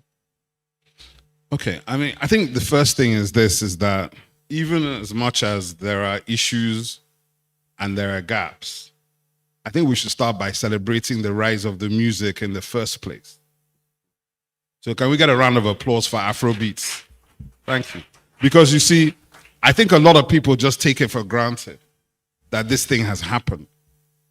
How many books have been written on what even happened? None. I think there's one coming that I'm doing a forward for this week. But I can tell you that we have to stop taking these things for granted. The work that was done to bring this thing to the stage where we are even having this conversation at a Business Day event is what Alex was talking about, right? So the first thing and the most important thing and the biggest gap is self-belief. Because what made Afrobeats was that we believed it was possible. We knew and we could see that our artists, once our artists found out that being Nigerian was enough, it was game over. Yeah? Because now you're not trying to be anybody else. You're being yourself and you're connecting globally. Now, yes, of course, business, admin, legal, there are all kinds of issues that still need to be resolved. And it really needs to be resolved because the talent has flown so far ahead of the ecosystem and the infrastructure from which it came out of, that the infrastructure here is now sprinting to try to catch up. So what is happening now is that the government and the institutions of Nigeria have no choice. You cannot run a public event in Nigeria without Nigerian music, without Nigerian talent. You'll be talking to yourself. So everybody has understood that. Every brand in Nigeria has connected into the ecosystem. So what we must do is fix the structural deficits to enable more flows for everybody. And actually, I believe the biggest opportunity for Nigerians is in Nigeria. Global is great, don't get it wrong. Dollars are great, don't get it wrong. But 40 stadiums, 600 tertiary institutions, 37 airports. We need to build domestic touring. We need to see our own talent performing for their own people. Sam is here.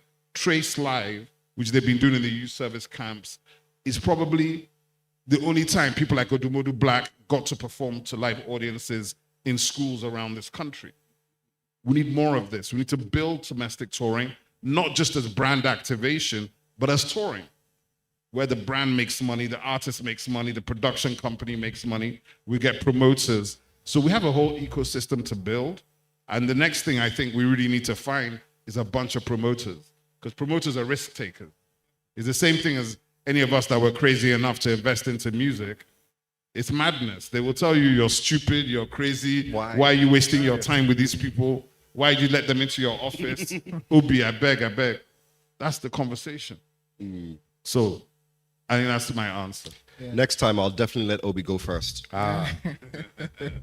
So, Mr. Sam, what do you have to say about, just give me your own question. What have you question for Obi? What have you been pondering on for the last, 2, 3, 4 years? In terms of, you organize Trace Life. It's one of those music events, though it's not like the concert, but it brings value to our artists who attend and for the listeners who come to enjoy music. So what questions do you have to ask Mr. Obi right now? We are in a panel session, this is a discussion. It's just palm wine. No.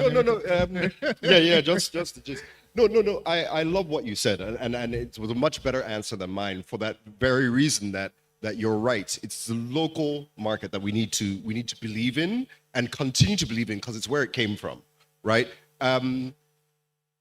Trace Live, which by the way is this Friday at Terra Culture with Spyro. We're giving away 10 tickets. Cheesy, why are you filming me? This guy here, contact him for one of your 10 tickets today.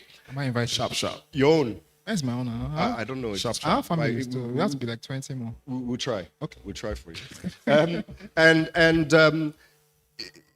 I think that my question comes in where you talk about going to tertiary institutions, the number of them that are out there, etc. What do you see from your privileged position as a way to unlock that at scale, right? Because we not only do we do Trace Live, which is the quarterly concert, which you helped found, by the way, right?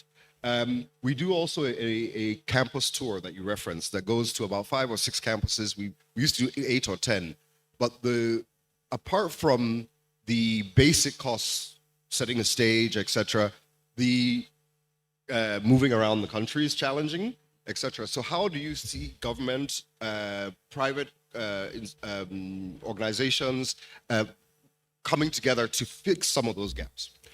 Well, I think it's constant advocacy.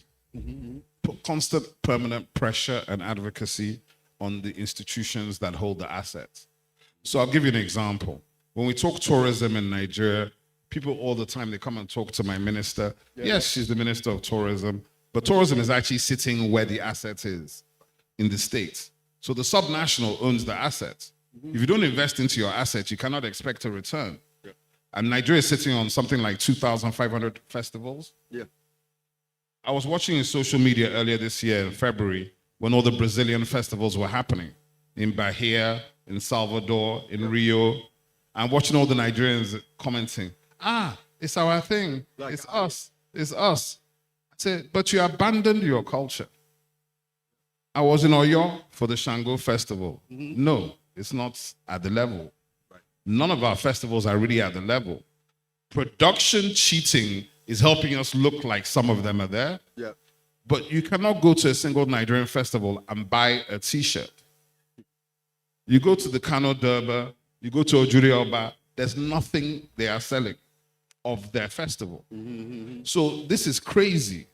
If you think about the fact that the NBA finals just happened, and literally New York just won, right? Go Knicks for those who are fans. But they probably sold $500 million of merchandise. Within 3 days. So the point is, in Nigeria, we have the assets, we have the IP, we're just not investing and making the connection to enable us to sell. The second thing, which I think is low-hanging fruit for people like you that have platforms and people who have major artists, there's almost no state in Nigeria that does not have a major artist that's from that state, right? So we need to launch branded festivals. So Two-Face is from Benue. Does anybody know the name of the governor from Benue? Probably not, but they know Two-Face. Yep. Two-Face and Benue State government partner and launch a festival in Lokoja or wherever. What are we talking about? P Square in Jos, Flavor in Enugu or Anambra, Burna Boy in Port Harcourt. Can I continue? Duncan Mighty. Continue. We don't even have to deal with the present superstars, the legacy guys are enough. And suddenly you have 50 new festivals, right? Which will all be sold out in the same dirty December. Because people are not leaving Uyo to come to Lagos to rock. No. They're going from Uyo to Calabar, like that. So it's just to understand this country a bit better and to give line of sight and visibility. I think one of the things about Nigeria is that once you give people the platform, they will win. They'll win. But you might have to help to show them like where the money lies. And between ticketing, when the brands have been going to the campuses, they've been going to the campuses as brand activation. So it's free for the students. But it shouldn't be free. You say buying power, but it's a decision. Right. Some people decide I'm not eating food today, I'm watching Ashake. Yep. Do you understand? It's a decision. And I think let's not get too much into too much free because it's hard to pull it back. It's like nightclubs. Does anybody anywhere pay to go to a nightclub? There was a time if you were running a nightclub, most of your money would come from the gate. Now you can't charge anybody at the gate. No, they'll just look at you like you're mad. Because the culture has shifted. All the money's at the bar, food and drink. So I think we just have to be innovative And people like you who are experienced at this thing, because this goes beyond music per se, to being a creative producer, a promoter, and an investor that understands in a country where the average age is 17, where there's no content for kids, and you have Afro beats, there's $1 billion waiting for somebody. It's waiting. I'm just waiting. I just want to hook up with the people who are going to do it. Please please give them a round of applause, please. Please give them a round of applause. This is very insightful. Yes, it's a panel discussion, but I mean, this is something that we all have to, have to know, basically. So, I mean, I get what you talked about, and we last year we had the Benin boys, the Rema, the Charlie Poppy, and his brothers, go to Benin to do something, to shut it down. They really shut down Benin last year, and it was something that I wished Davido did something different, something similar. He went around the States, and this is something that music lovers they want, because it feels like sometimes the Dirty December concerts, the pricing can be so high. It's Afrobeat listeners are outpriced. Basically, what do you have to say about that in terms of getting more people to come listen? Because this is talking about a structure that it works all over the world. We listened to Mr. Hanan when he talked about the revenue. Though we grew more than Asia, but yet we are lagging behind 58 times. So what do you think can be done in terms of that? I would say that Obi's right on the money as you speak about it. I know we've spoken at length about local markets, and notwithstanding some of the practical difficulties as a business of rolling out this thing, nothing comes for free, right? So the expectation that things should be smooth and easy is a fallacy, right? I understand that for young people, markets, life alone is hard, right? Like getting ahead, trying to find a footing and your movement. But that struggle is what, builds muscle to move forward, right? And I think you're absolutely right. Dirty December certainly has become a powerful force. But it shouldn't be isolated as the only living tool. As you said, it needs to spread from Lagos. Of course, Igbos have the reputation of going home and so on, and that should be if we truly connect both with government, other players, and we make those movements outside of Lagos, such as shows, etc. Then it opens up the markets, right? It's not only about one set of concerts, 5 days that makes the thing happen. So I think it's risk taking. Certainly is a portion, and frankly speaking, I'm a bit inspired to take a bit more of a risk this year ourselves to open up the market. Thank you very much. I mean, just to speak to this, I mean, one of the things that is coming, we got obviously I'm in government, so there's things I can't say, but we got some FEC approvals last year. Federal Executive Committee. The Federal Executive Committee, that's the highest arm of the government for the sector, which enables things like the Creative Economy Development Fund, CEDF, the Creative Infrastructure Tourism Corporation, which is more about building production facilities, production lots, venues, galleries, museums. So that is about physical infrastructure and digital platforms, and in locking investment into those things, because that's not the sexy side, but you need that stuff to enable all the logistics issues you're talking about. We cannot control security. That's the military, that's the state governor, but we can control communication. We're the storytellers. We can help with the brand and the marketing. That's what this sector brings. I think the other thing is this. So we have something called Niger Season that has been approved, and we hope to launch Q3 before Q4. So Niger Season is basically calendarizing the whole of Nigeria. All our 2,500 festivals, everything in every state on one platform. A combination of Eventbrite and Ticketmaster, but for Nigerians, in your phone, So, because the truth of the matter is, we don't know what's going on. So you're living in Lagos. I don't know what's going on in Lagos this week. Literally find out by chance. Exactly. You call friends and maybe somebody tells you. I mean, I got to Abuja. I've lived in Abuja before, but I'm living there now for work. And you know, there's some influencer group called Abuja Eats. I had a meeting with them in 24. And I said to them, how many institutions, how many places have you guys reviewed?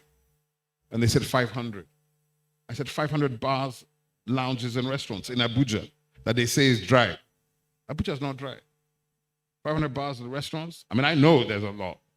Galleries are like 80, right? So Abuja has a lot going on, has a very serious nightlife, and this is the same around this country.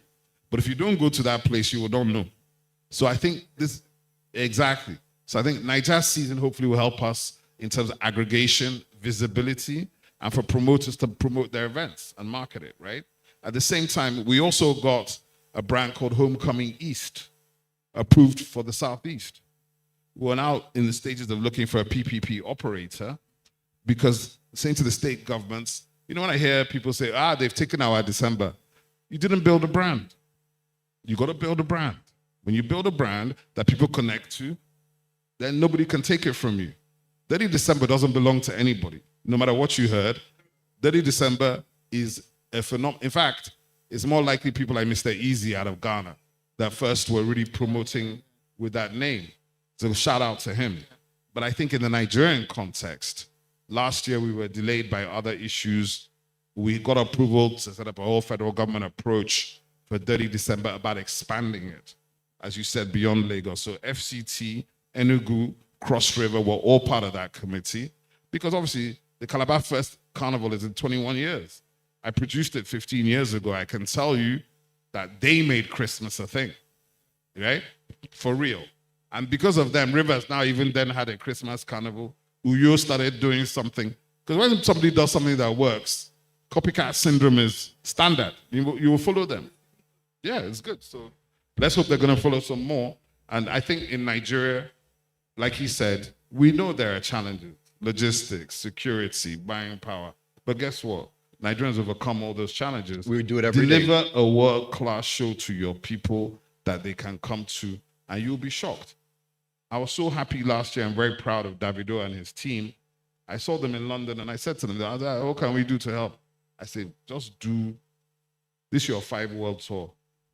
Do 5 dates in Nigeria. Because it is important that when Nigerian artists announce world tours, Nigeria is part of the world tour. It's got to be on the list. How can you be doing it? Please, a round of applause for him, please. I love please. it. I absolutely love it. You're absolutely right. I was with Burna Boy just about 6 weeks ago. I said, Burna, how are we going to get you to perform in Nigeria? Yep. And he said, no, I don't know who will pay the money. We have to rethink the model. Yeah, forget. Yeah. It's not about paying the money. Mm-hmm. It's about filling the stadium. I don't care. Put Burna in the stadium in Uyo, 85,000 people, give him all the money. Yep. What's the problem? The stadium will make more money. The hotels will make more money.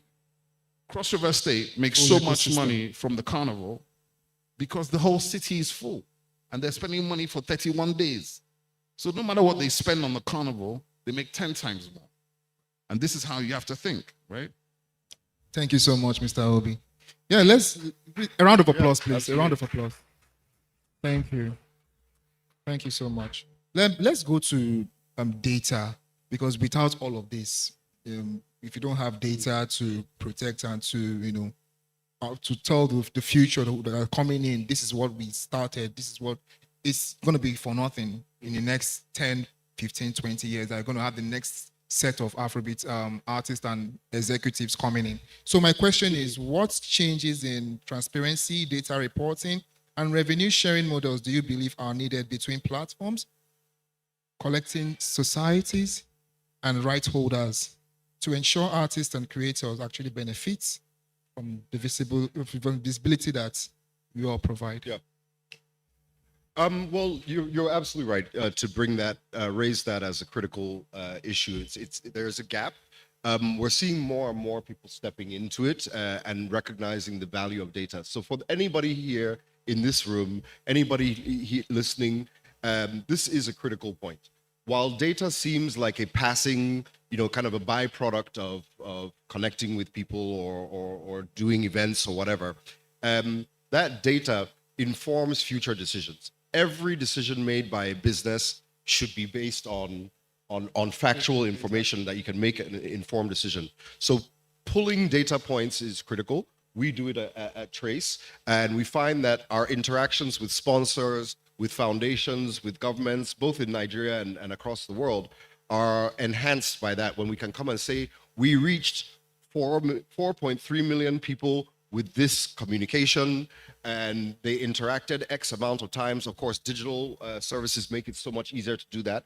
But that can then make open up not only the interest in doing business, but both the finances to meet it, right? Because you can make some predictable decisions. I was joking with a new colleague, Chidima, I don't think I see her, from FCMB, that funny enough, I used to work at FCMB, and that at the time, it was the data that helped us make, well, not just at the time, but for banks, data is what helps you make loan decisions. Is this person or is this business viable enough to be able to pay back? So collecting data, aggregating data, and collating and sharing that data is critical. I would love to hear Obi's thoughts on it because he's made a lot of efforts. The commission has done so to produce the Nigerian Creator Economy Report. So comment on that. Yeah, I mean, well, it's like you listened to my keynote. Yeah, because I had a slide just talking about transparency gaps and some of the fixes that are possible. I think the first thing is that the IP framework is going to certainly help a lot of people in the sector, especially financiers and investors in their decision making about how to back creative enterprise across the entire ecosystem, not just music. That's number one. It will enable startup founders, creators, and creatives to perhaps access capital from banks and financial institutions without having to bring their grandmother as collateral, because the IP will be the collateral, right? So that's number two. The another thing that's very, very key is the lost revenue that we're seeing. There's a very big report that everybody in the music industry has seen, which has shown for the first time the true losses. So Nigeria saw $221 million loss in 2026. That's money we could not collect, but we have already earned, right? And that's just not acceptable. We also published the first music intelligence report that a government agency has published with Communique, which we will share to BusinessDay to make available, and the Nigeria Creator Economy Report. That's the one. We also did the Baselines to Billions, which Sam is also part of, which is the music industry report. So, and the reason we did these things is to build the data argument. Because in order to finance this sector, for years I have listened to bankers say, oh, I don't understand it. We don't see what's happening. And I'm like, but you are spending the money in this same sector every time you travel. Every time you leave your house, what you're spending your money on is what we do and what we create. So you are seeing it, you're just refusing to see it. You cannot tell me you don't understand how to fund IP when Hollywood has been funding IP for 100 years, London for 250 years. It's just that you have not made the investment to go and find out how they're doing it. And then you put the pressure on the sector. The pressure should never be on the sector. The pressure has got to be on the financial sector. So I like to reframe that to say it's about the banks stepping up to the game, not about the music industry going to the banks. The music industry doesn't need the banks, doesn't even need government. I'm being 200% real. They don't need us. They're fine on their own. They'll keep doing what they're doing, and whenever you catch up, good luck to you. So it's not a situation of, oh, you must come and conform. No. And that is why the banks need to get out of their comfort positions, because if you really want to deal with innovation, it's not going to be sitting in your office. So thank you very much. A round of applause for him, please. Hey. So we're about to round up here. We just want to take one question.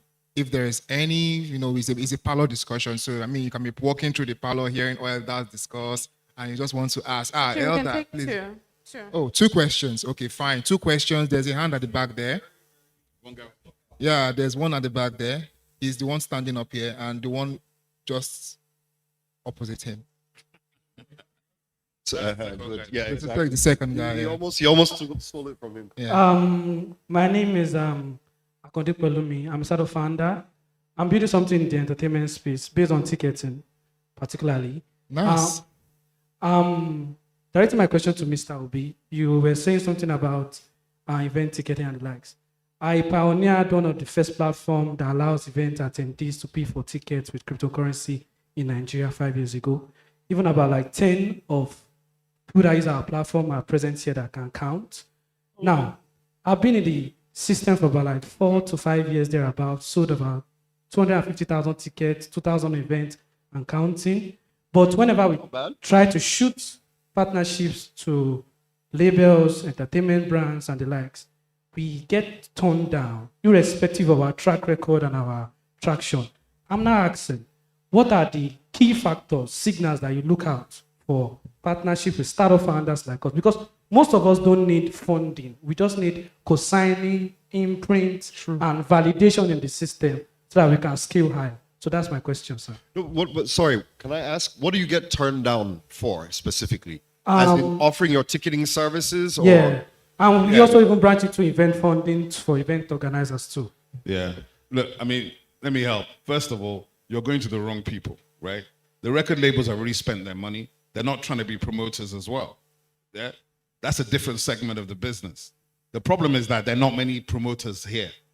So you got to find a promoter who's ready to take the risk to do the events. But what I will say is, well done. You sold how many tickets? 250,000. 250. See me after this, man. Thank you so much, sir. Great job. Nice. We are getting it going. It's not just about talks. Yeah, it's about like action. Yeah, that's real. So the second person was at the back here with him. If there's any other, where is he? On this side. Yeah. At the back. Okay, who else wants to ask a question, please? You already answered the question. It's too late. Yep.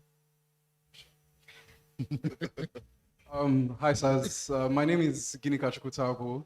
I'm an actor, but I'm very, very passionate about Afrobeats as well. So something that I really, when I sit in various creative conferences and workshops is campus touring and also, building at scale, right? From little to eventually larger audiences. So I want to ask, right, because we have these conversations all the time and it just still feels like we haven't just gotten there or being able to scale up.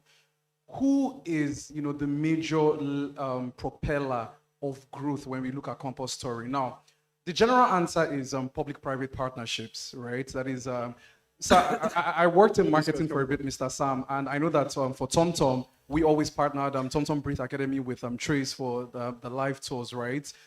So is it the government? Is it the artist? Is it promoters and producers, right? Who exactly would make the definite shift? Because for me, I think, I'm not trying to answer the question, but sometimes I think maybe it might be the artist, right? Because, because if you look at the trajectory of, artists in foreign countries, okay, they start smaller, small venues, build community, then they gain visibility with various different brands. Could that be the same thing? Maybe when we're looking at touring, instead of looking at your tier A artists, could we start with maybe tier B, tier C, or artists that have just hit the jump or have just gotten that visibility more recently and build from there? But if it's not the artist, who then is the answer to nailing touring locally, whether it's through campuses or maybe just around states? Thank you. Yeah. I mean, it's funny. You were asking a question, but I thought you were like giving a statement. Yeah. Because I mean, it sounds like you already know the answer to what you're saying. First of all, it's not government. Forget that. That's not the role of government. It's the university or the school that you're in. That's the person you're partnering with because they own that institution and that facility.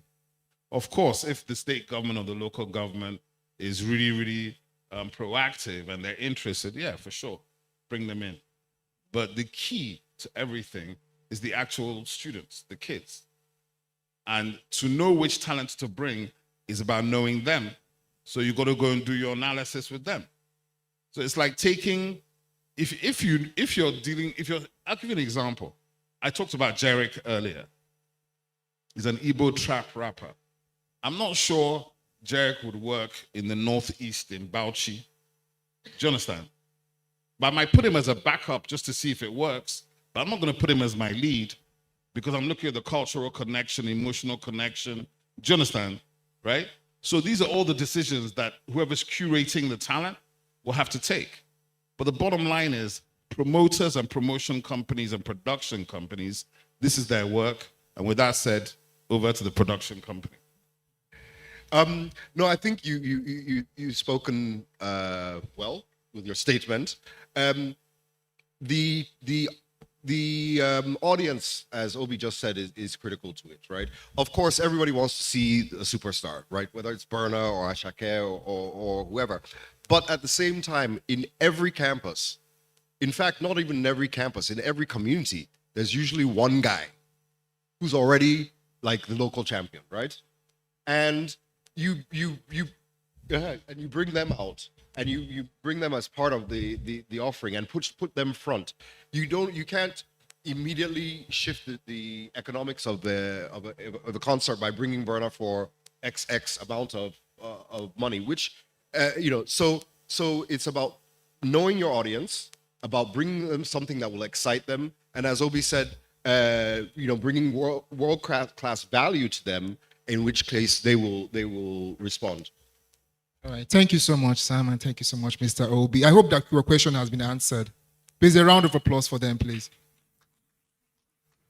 I'm seeing some hands up, but we can only take 2 questions. If you have any questions to ask them, you can meet them after and they will, All right, so thank you very much. Here, we'll wrap up here. Yeah.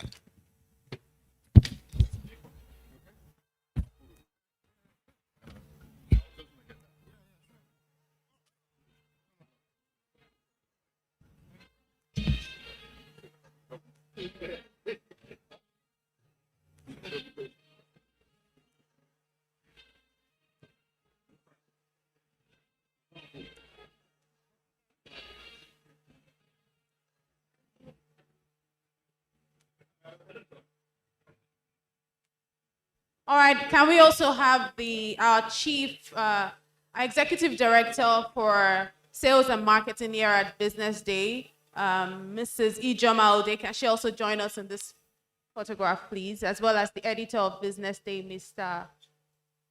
Ololade Akimurele.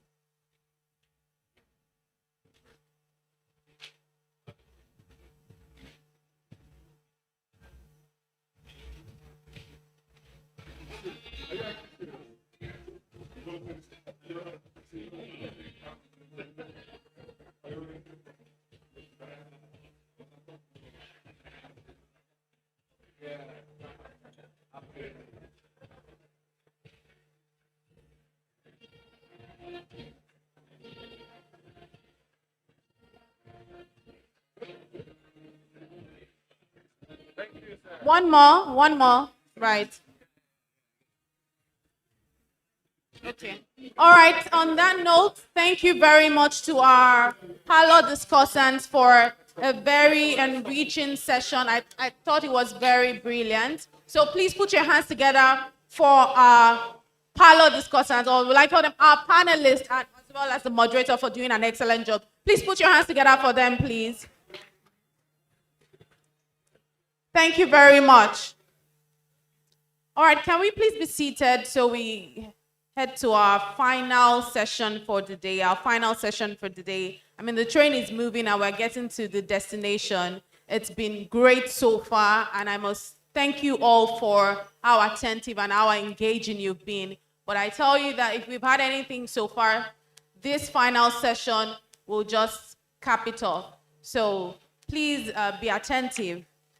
Our final session for today is focused on fixing the system, transparency, IP, policy, and structural gaps in the music industry. And I'll be making welcome our panelists. And as always, please, I need us to be as engaging as we've been from the start with our applause to encourage our panelists as they come up stage. Our first panelist today is a veteran music industry executive with nearly 2 decades of experience at Premier Records Limited, including 17 years in management.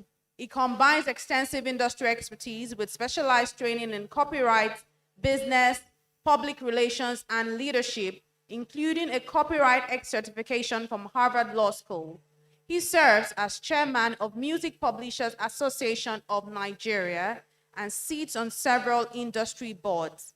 He's also a co-founder of the Africa Music Business Roundtable and Music Tech Nigeria, where he contributes significantly to music innovation, copyright advocacy, and the growth of Africa's creative industries. Distinguished guests, ladies, gentlemen, creators, creative builders, please put your hands together as I make welcome the CEO of Premier Records, Mr. Michael Odion. Please make the applause louder as he comes up stage, please. Thank you very much. And next on our panel today is a music executive and lawyer with extensive experience in legal advisory, business development, and policy formulation within the creative industry. As Vice President and Head of Legal and Business Affairs at Chocolate City Group, she advises on investment, intellectual property protection, licensing, talent management, publishing, and catalog growth. She's also passionate about talent development and supports New Tribe Academy, an initiative focused on nurturing emerging creatives. She previously served as Assistant Head of Intellectual Property Law and Policy at Punuka Attorneys and Solicitors. She holds an LLB from the University of Hull and a master's degree from the University of Manchester.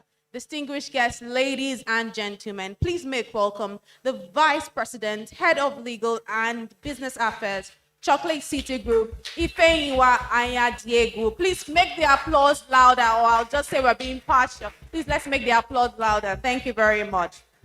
And next on our panel today is the managing partner of Trudeau Legal, a leading team of lawyers across corporate, commercial law, media, entertainment, technology, construction, energy, and project.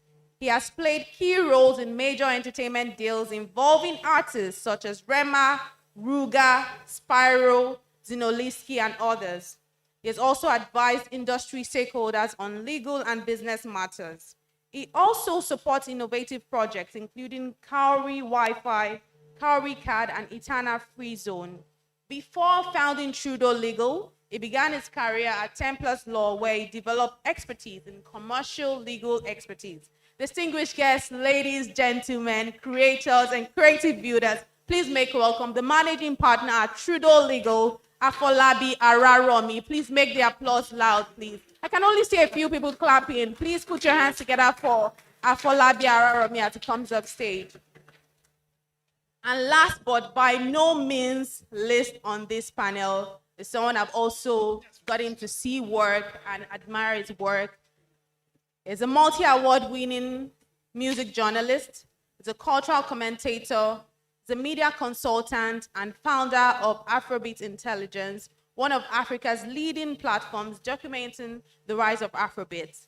Through his podcast, newsletter, and live experiences, he has amassed over 1 million global downloads and hosted influential figures including Don Jazzy, Steve Stewart, and Mr. Easy. He's a trusted bridge between culture and commerce, and he has partnered with brands such as Spotify, Mattel, Maven Records, and Oraimo. His work has appeared in the New York Times, CNN, The Guardian, The Fader, and so many, many more. His name is Joey Akan, Afrobeat Intelligence, industry troublemaker, as stylized by those who like to focus on the official narrative, like he likes to say. Please make welcome Joey Akan, creator, Afrobeat Intelligence, and the Joey Akan Experience. And moderating this panel today is still the entertainment editor here at BusinessDay, Anthony Udugba. Please put your hands together for them as they go on in this panel.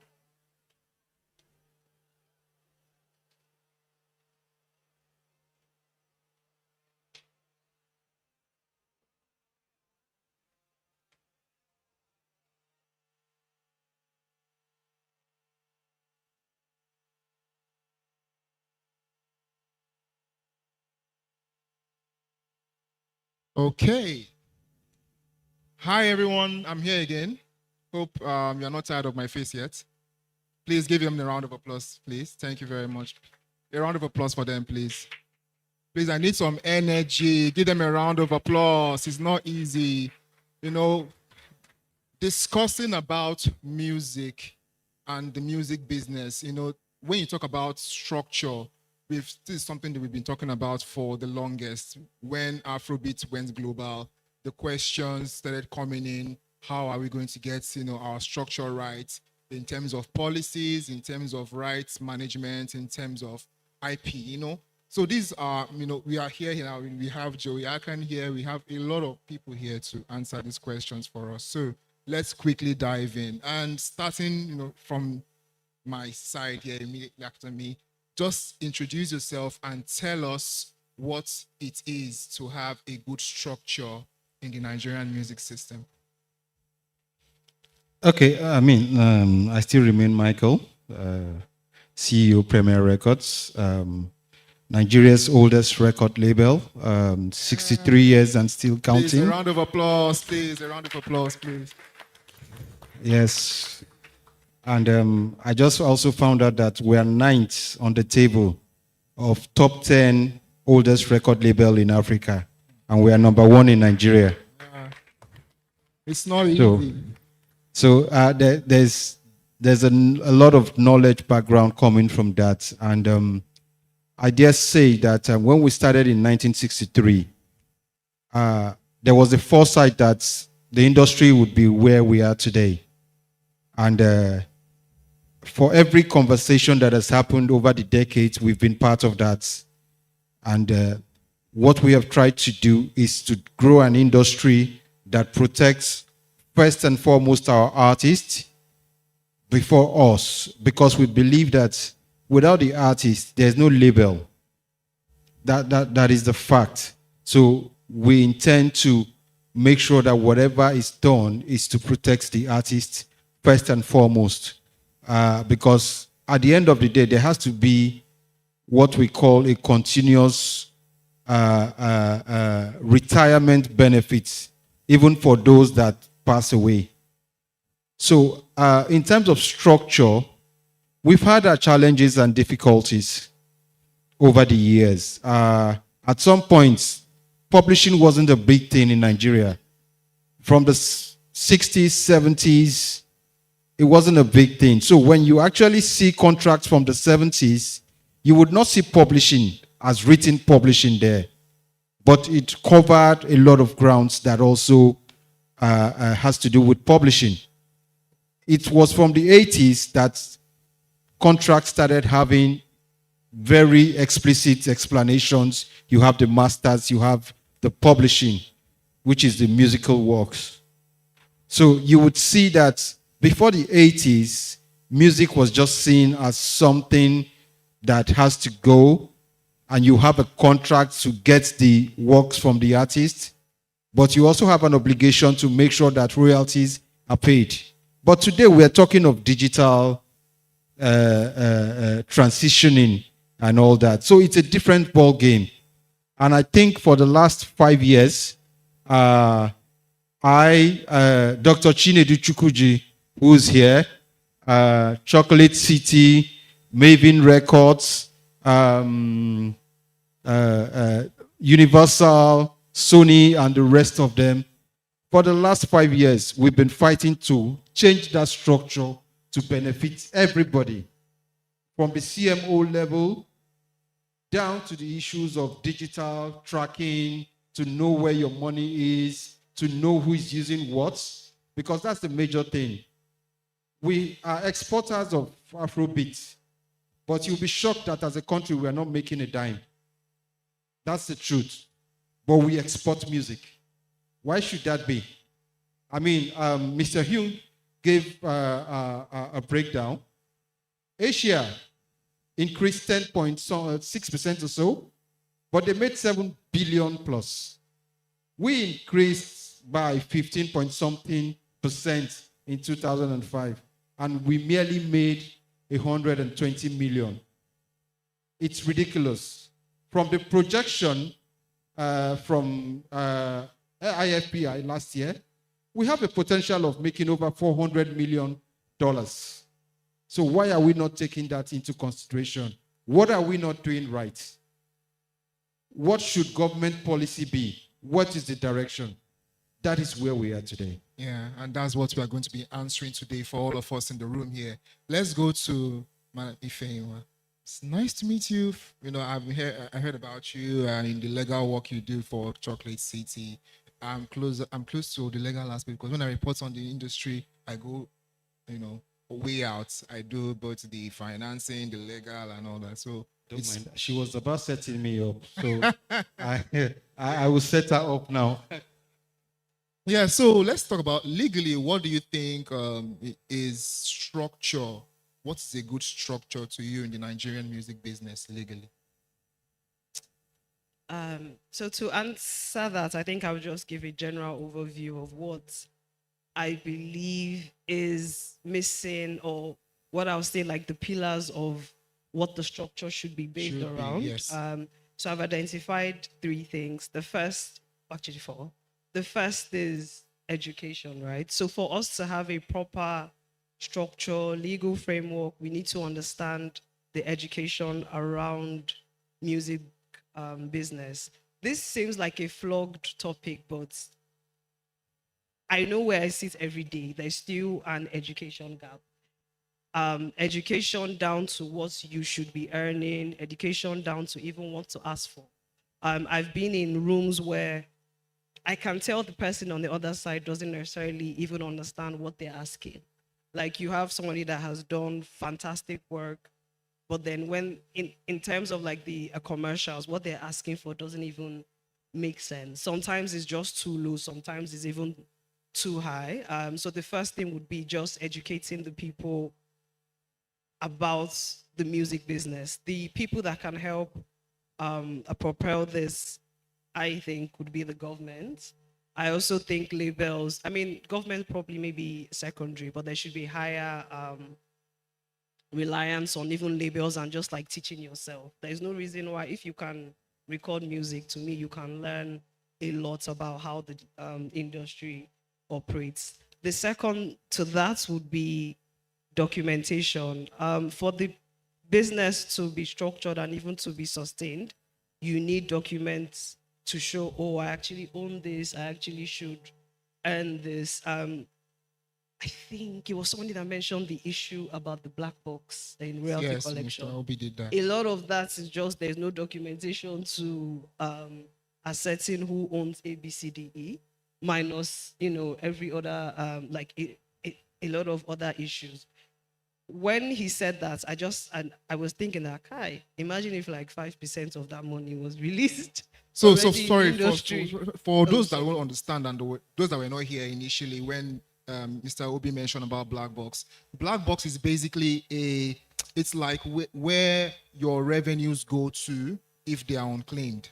So you distribute your music, but because of not proper no proper structure, your money is hanging somewhere, and that somewhere is called the black box. And if it's not claimed at a certain level of time, it's going to go into the other hands. I won't say the wrong hands because they are there to manage it, but basically that's They what will it is. redistribute it to those that the data. To me. Yeah. So continue, man. To me, hopefully.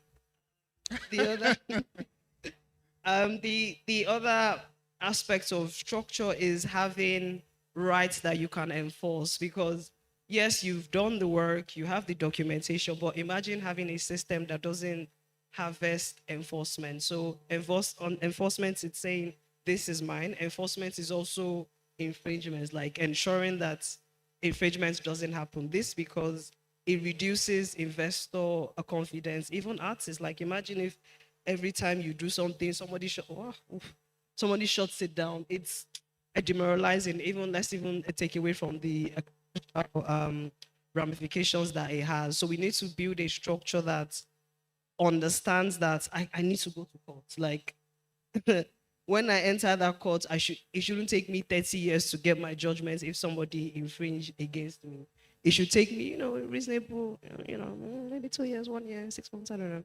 I mean, something like reasonable enough, even for investors. If you invest in somebody and somebody runs away with your money, you should trust that the court system will give you speedy judgment, because waiting for 30 years, I won't be surprised if some people are just like, bruh, next. I think the fourth thing I also wanted, and this linked to everything, is just even understanding what the ownership structure is, because again, do you own 10%? Do you own 5%? Do you own a 2%? All of these things would add to building a sustainable industry, because if you don't even own, like you can't even enforce to even, like get to step one, step two. So we need to be careful around what the ownership structure is. I think we've been lucky in the sense that the Copyright Act does, touch on when there's ownership here, there, and there are obviously industry standards that guide, what like the ownership structure splits are. But if we want to scale up and build an extremely sustainable framework, we would need to just pay a lot of attention to these 4 pillars. Yeah, thank you very much. A round of applause for her, please. A round of applause, please. Thank you very much. So let's go to Mr. Afolabi. You are an entertainment lawyer, and you've dabbled in the space and with artists, and So tell me, what frequent weaknesses or structure or disputes have you had to entertain? Can you give like a story? Is there something that you have to share with us? Like what stories have you encountered recently in terms of IP for artists? So I think the frequent disputes or structural weaknesses that occur in the industry falls down to the foundation, right? Which is in most cases the bad contract or no contract at all, right? Now it's important, and I'll get to the story. It's important that when getting into a contract, you know what you are. Sound recording, musical works, literary works, as the Copyright Act puts it. Normal parlance, we say master recording and publishing rights. We need to have clear understanding on these things. And like if anyone mentioned, education is important. It's non-stop, it's continuous, because a lot of artists, a lot of creative people don't really understand this thing. And when they say ownership, you want to own your masters or you want to own your publishing, what's in your contract? And that's the base of any disputes that may or may not arise. So having a good contract, understanding what you have, understanding what you're signing to your label or to any third party is very, very important. Also, it helps you protect your brand long term. Does the label or the third party own your artist's name? Right? And this will get to popular stories. Kiss Daniel's first issue. We all know what his name was initially. It was Kiss Daniel. He had to change it to Kiss Daniel because of an illegal issue with his initial label, right? So that's one example. Another example would be a very frequent issue is when your contract is not clear as to who owns your musical work, because the use of the word publishing is not specifically mentioned in your contract. But why though? Bad drafting. And that's why I'm trying to get it. That's why you use an experienced, commercially aware entertainment lawyer in entertainment media matters. Right? Because it's very important. Now, the issue you have there is, and this is more on the label side, the artist can wake up tomorrow and say, oh, I found a sound lawyer, and he says, because this is not in my contract, that means I still own my musical works on my publishing, so I can go and make an adaptation of my work with you. Right? And you don't have no restriction clause in your agreements as well. So I can literally just reproduce the work and release it on the DSP. And the label goes, why is this happening? Then you have a dispute. But you have to go to court then to interpret your contract. Right? So those are some of the issues that we see that are actually happening in the industry today. And I think what I try to advise clients, labels, and other stakeholders is it's important to take these matters to court, or if we get to the point when the National Council for Arts and Culture creates like a tribunal for the entertainment industry, where we can actually challenge, clarify these matters once and for all, and be able to get speedy resolution to these issues, right? So like those are some of the issues, and I think another key thing is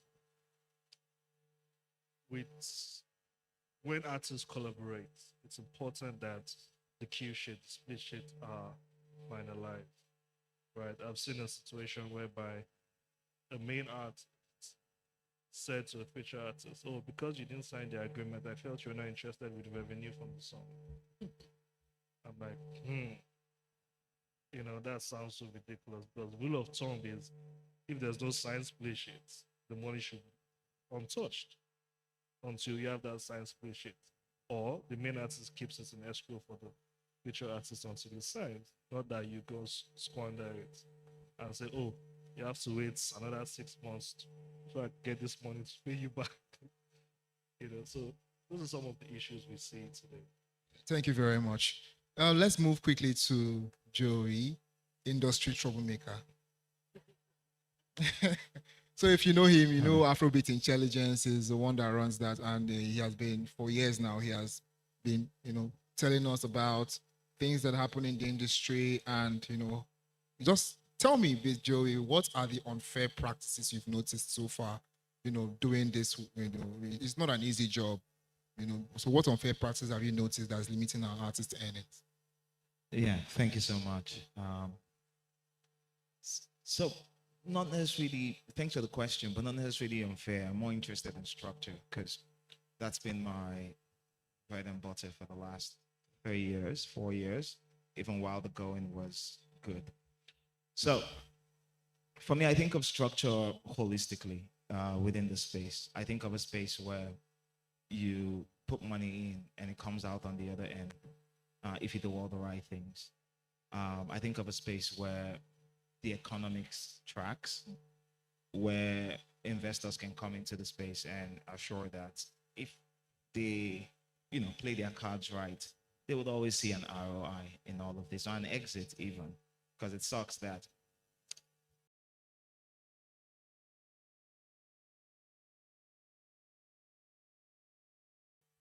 only one good exit. So what am I seeing, or what have I been screaming about for the longest? I've been screaming about, hey, we need to find a way to make music valuable in this market. Afrobeats to the World came, papered over our cracks, created an extraction model that lasted for as long as people could dance outside this country. And the moment that stopped, everyone's forced to look back home. And what do we have? We have people screaming that, hey, we don't understand the money. So you could pull out all of these problems we have from the system not being self-sustaining. So that's why you'd see an uptick of artists fighting each other now for money. You see record labels and record labels and their signees go head to head now. You see all the cases pop up. There's still a lot more that will pop up, because at the foundation of what we have done within the last decade, we've gotten a lot of things wrong. So now where are we in this space that we're in? Now everyone's forced to come back home now. The international stimmy has, it's no longer flowing as it should, or as it used to. So everyone's forced to come back home now. We're looking at each other and saying, where's the money coming from? How can we make this right? So everyone has a role to play here. We're seeing there's operators, a number of us are seated here. You could talk about legal from morning till night. We could talk about the education gap.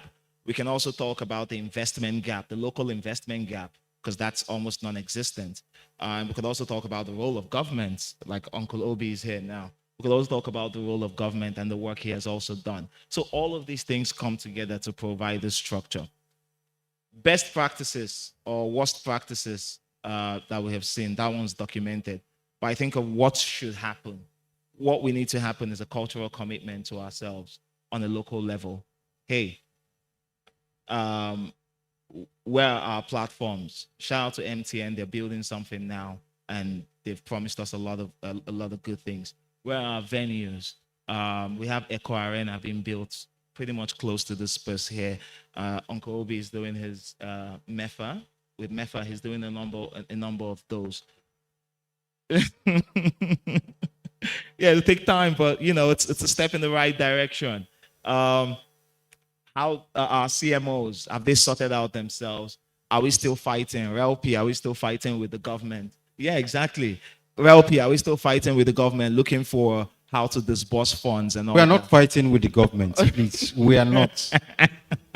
Okay, are we still, engaging the government thirstily to pull out the funds and make sure they are allocated right? So it's a holistic problem, and anywhere you hold, it's like looking at an elephant while blind. Anywhere you touch, you'd say this is the problem, but in the end, the entire body polity is sick, or really the fabric is a bit flimsy. So that's what we need to fix. And so, yeah, that's what I think about structure. Thank you so much. Let's come back to you, because it feels like he pulled the question out of my mouth. So it's basically about RELP, MCSN, which happened early this year, when in February, there was a battle going on between RELP and MCSN, and cost freezing 1.2 billion. Tell us about what's going on now. What's the current talks with the government and the courts? What's going on? Or just tell us what's going on and how is it going to be resolved, basically? Okay. Sorry, before I go to that, I just want to address two things that Mr. Afolabi had said. First, in the 60s and 70s, like I said earlier, there was no word like publishing. Though people had it at the back of their mind that yes, whatever contracts you drew, if you go check contracts from that period, you wouldn't see anything publishing. But guess what? Those contracts were so watertight that they covered even digital distribution of today. That was how tight those contracts were. So you started seeing publishing. You wouldn't even see the word publishing. You will see musical works from the 80s. So there was a restructuring. So it depends. The language actually depends on the era you're coming from. So today, the industry is broader. So those languages are now being seen as something to be specific about. So when you say, oh, a contract from the 60s is supposed to have publishing, no, that's not so, because at that era, that word wasn't like a major contraption per se on that. Then secondly, I've lost my thought. Anyways, when I remember, I'll come back to that. So back to the RELP MCSN structure. Basically, what has happened is you have a body that has been engaging governments on behalf of the labels and the artists. And then that venture becomes successful. And then the law comes and you use the law to say, hey, you guys do not have license. We have license. We are the ones that will collect this money. And we tell you, no, sorry. First, we are not even your members. So you cannot collect our money on our behalf. But you use the law, and then we look at the law and say, okay, let us go to a competent court of law. Let this law be interpreted. And we go to courts, and a lien is placed on that money. Say, okay, courts, please interpret what this means. And we get to the court, and the court says, look, and then you come and say, okay, you know what, let's settle out of court. And we say, okay, no problem. We are going to settle out of court. And the court says, you guys go and settle and come back. So that is where we are. For the last 5 years, we have been pushing for the copyright levy, private copyright levy. And what is the essence? The copyright levy is actually a levy that is gotten through taxing of things that are used to transmit music, entertainment generally. Your laptop, your phone, your iPad, anything that can transmit music, that can transmit literature works that you can watch virtually. Government taxes that on behalf of the entertainment sector. I think it's about 5%. Chinedu, am I right? About 5% of that. So this law actually started in 2014, and by 2020, RELP and MPAN, in fact, MPAN started the process. We started engaging government that there was the need to actually make this a reality. But because of our internal fightings, the first money that came during the Jonathan era, that money did not get to us because government said, since you people are fighting, don't worry. When you resolve your matter, and that money went. But this, we said, no, it's not going to go that way. So we have been on this, and then when we actually realized our dreams, the law sets in, and a CMO comes and says, you guys are not legally right to collect this money. The law says you must be a CMO. And we say no. The law says you must be a CMO and other representatives. So you must translate what other representatives are. We are not your members. You know. So that private copy levy has generated a lot of problems. But I also believe that it's going to be the beginning of we resolving our internal issues. Otherwise, the industry will lose another big money. And this is steady money that comes every year. In fact, it's supposed to be every quarter. So just imagine 1.2 billion every quarter to the industry. What do you think that would do for us? So are we going to sit down and lose that? No. Once again, I say shout out to Chief Obiasika. I mean, he's been part of that fight. He's in a committee that is trying to make this work.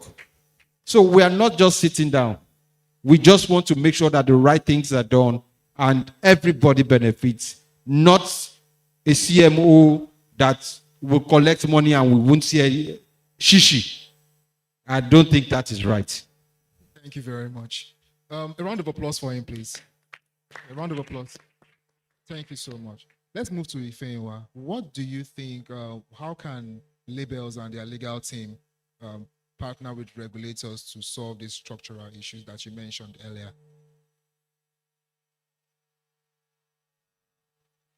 So there's already work ongoing in terms of that sensitization between labels, law, legal reps, everything, and government and CMOs. Literally, what he said is, what he said is one example of that integration. It took lawyers, and I would say, in fact, let me extend it to say other execs, to almost start screaming about what is going on. Luckily, we also do have the buy-in of, some of the government to be able to get a resolution. So that sensitization has already even started happening. Even in terms of other areas, I remember when the Copyright Act, this present one, 2022, was being formulated, the Copyright Commission did send out requests from lawyers. Luckily, I was one of them that was able to give my input into what the law should look like. And obviously, my principal, I'll do. That's because from where they sit is different from where I sit. There are issues that not really disturb, but there are issues that are prevalent in the label system that the government official would not just understand because they are not there. like when he mentioned the thing about the artist essentially, like the royalty situation. If you explain that to a government official, they wouldn't understand it because I mean, they would understand it, but in terms of the actual implication, they wouldn't understand it as much as me because this is my everyday. I see different types of deals. I see different types of a contributor. So even lending a voice as to even how like enforcement happens is very key. So part of the recommendation I had mentioned was the technological or what happens with digital infringements. The previous act of 2004 didn't address that. The next time it was addressed was in 2020. I think that's the, yeah. Is it 2020 or 2022? 2022, sorry. Oof, 2022. I always mix it up. The next time, the next time that was addressed was in 2022. So imagine the difference, imagine the gap between 2004 and 2022. And in that time, Afrobeats even blew even crazier. So having people like me just advise and say, look, you need to cater for what happens to digital exploitation and digital infringements, because before it was more straightforward. It was Alaba, it was people doing CDs, so it was easy to pinpoint and say, okay, if you go to number 19 Rose House, I didn't say anything. Not me. You would actually see the people infringing, but then now online, it's moved from a physical avenue to an online issue. So my recommendation was just about getting internet service providers to be involved in that. Like, slow down the bandwidth, raise it with other regulators, with other infringers to say, oh, look, this is happening. Even in addition to increasing the a punishment for infringement, that was also a recommendation that did come from, I would say, like legal bodies, because we've seen that if you give a steeper penalty, people will be, not that they are not doing it, but you will probably think more. So just that, these are just a few of the input that has already been, like put forward. Thank you so much. Let's go to Afolabi, please. To add to what she said, are there any other structural, are there other plans or structure that you are noticing or seeing that has been in place to create like a well-rounded industry? I think we heard a lot today from Chief Sika, and I think the reforms, the plans, regulations that are ongoing, that are in the pipeline, it will take time, right? But these things, once they do materialize, it will shape a whole lot for the industry. Also, the activities, the vision and mission of WellP, associations like MPAN are also driving a lot to give like a guiding principle for the industry. And I think that's what we need. It's not going to be all perfect. It can't be all perfect now because we're just starting this whole process. But once those reforms are in place, it will help global monetization of IP. It will put in key infrastructure for collection, royalty collection, transparency, and all the issues that we're seeing today. So I think those reforms are germane. Those reforms would help the industry, will help artists, composers, even the labels as well. But my question is, how long does this have to take? Because we're talking about this is going to happen, this is going to happen. Is there any like practical timeline that we can see that, okay, fine, this is up, because it's going to bring a lot of like hope for people who are trying to earn better, in the industry. What do you think about that? Can I defer the question to my guy on the floor there? Maybe Chief Obi, they say they want to refer the question to you. I think he's busy. Okay. But typically, these things will take time, right? But the fact that they are ongoing, and we have credible people like Chief Obiasika in heading those reforms, I think within reasonable time we should see the benefits. Thank you so much. Let's move to Joey. Let's talk about how. But just before that, you know, that's your question about how long would it take? See, the entire music industry is one long game of waiting. That's the truth. If you work in the space, you might go 5 years with nothing happening. Then in 2 weeks, a lot will happen. And then you wait for another 5 years and nothing happens.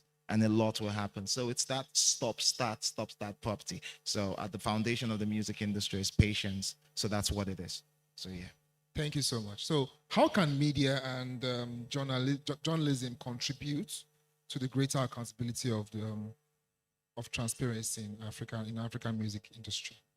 Okay, first we need see that education gap that everyone likes to talk about. You know, education gap. You know, we need to flash that light on us and illuminate, you know, the media too. A lot of us don't know what we're doing. A lot of us don't know what the industry entails. A lot of us do not know what the split sheet is. So that education process has to happen for people to even understand that, hey, this is wrong, or this is something that needs coverage on a basic level.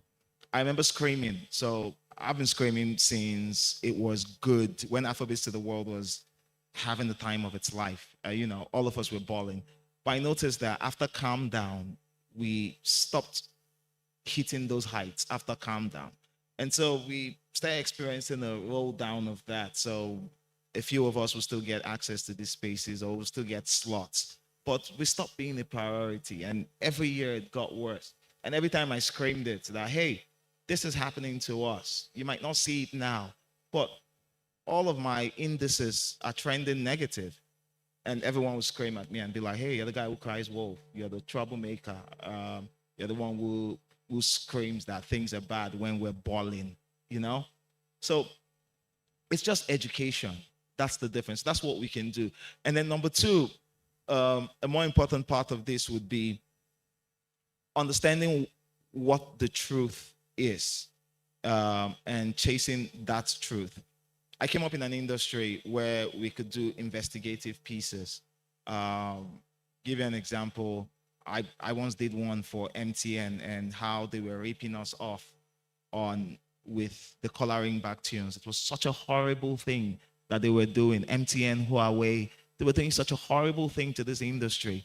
And you could an artist would generate 100 naira, and what would get to them would be between 5 and 10 naira. That's robbery. And it took many years. It took over a decade for them to admit, like last month, that, hey, we actually wronged you guys. And they raised their hands up that, hey, we were doing a bad thing. But without knowledge of your industry, without knowledge of what a kick is, without knowledge of what a split sheet is, or who owns what rights, how would you hold your industry accountable? You'd simply be doing entertainment journalism, and that can do, especially when it comes to the music. So on that level, yes. And then to aid that work also, a lot of my colleagues complain. I don't have the same this problem, but a lot of my colleagues complain about access. So access is a big problem for. I'm blessed, thank God, that I don't have that problem. But access is a big problem, because you cannot say you want the media to support you, and then you don't give them anything. You don't open yourself up to them, or you don't invite them in. Just before I came down here, I was having a little back and forth with an artist who feels like I have wronged him. You know, I was complaining to her that, hey, your boy is going at me.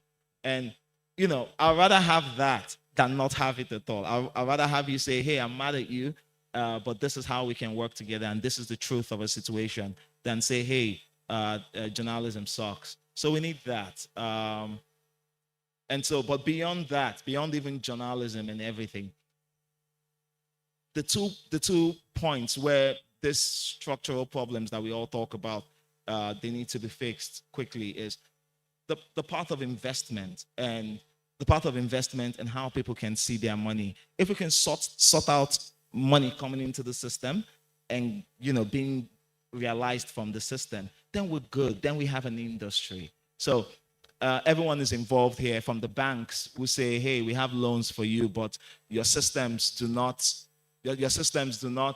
account for IP as collateral, or you can't read for that, down to private equity houses who would never put their money in the market here because of a number of things. So down to the down to the piracy, like they've said, piracy, ensuring that there are holes in the system where music and value can fall through the cracks. So it's all through. So when we talk about structure here, I think it's a personal question. I think it's a personal conversation, and we should all ask ourselves, in what way am I working right now to ensure that this thing that I say I'm a part of, this semblance of an industry, this ecosystem, can stop firing duds. So thank you. Thank you so much. Yeah, a round of applause. Sorry, I just want to add to what Joey has said. Sure. You see, Joey, you wouldn't blame the telcos for what they were doing at that period. And let me tell you why. We came from an era of where CD were being sold. And you would work hard to produce a CD. You do the replication, you print the jacket, you put the hologram, you ship it to either Alaba or Onitsha for them to be sold. Your monies will be tied down, and for every CD that contains like 10 songs, you were only making 7 naira, 10 naira. For every CD that contained 10 songs, your profit was just 7, 10 naira. And then you now have a situation where the telcos come and say, you know what, we're using your music for just 30 seconds. That 30 seconds, we are going to pay you 10 naira, just one song. Would you not see that as a viable business?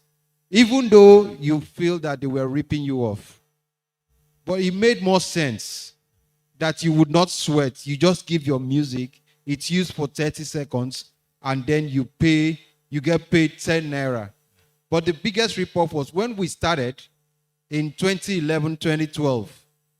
The percentage that were coming to us was 15%. You had the CP before you had the telcos. So the telcos and the CPs were making the monies, while the labels and the artists were not making anything, 15%. That's why it crashed. So, so at some point, it wasn't making any sense. And then some of them came, okay, we are going to give you 40% and all that. And to be very fair, MTN has been very consistent, even though whatever, I'm not praising them, but they had the highest amount that they shared compared to other telco companies. So at the end of the day, at that point, it was a solution for us. Then we have moved to the position whereby it's no longer a solution, it's a rip-off. We have to do something about it. And I thank you for coming in. Otherwise, we would have been a total mess on that. Thank you for coming in. But we started somewhere. And I'm happy that, though I didn't attend that conference, but I'm happy that they agreed that, yes, there was a fundamental flaw that needs to be corrected. Thank you so much. A round of applause for them, please. Thank you. So we are about to round up now. I would only take 2 questions from the audience, if any comment. Mr. Obi wants to give a comment. Then after Mr. Obi's comment, then we can have 2 questions from the audience if there's any.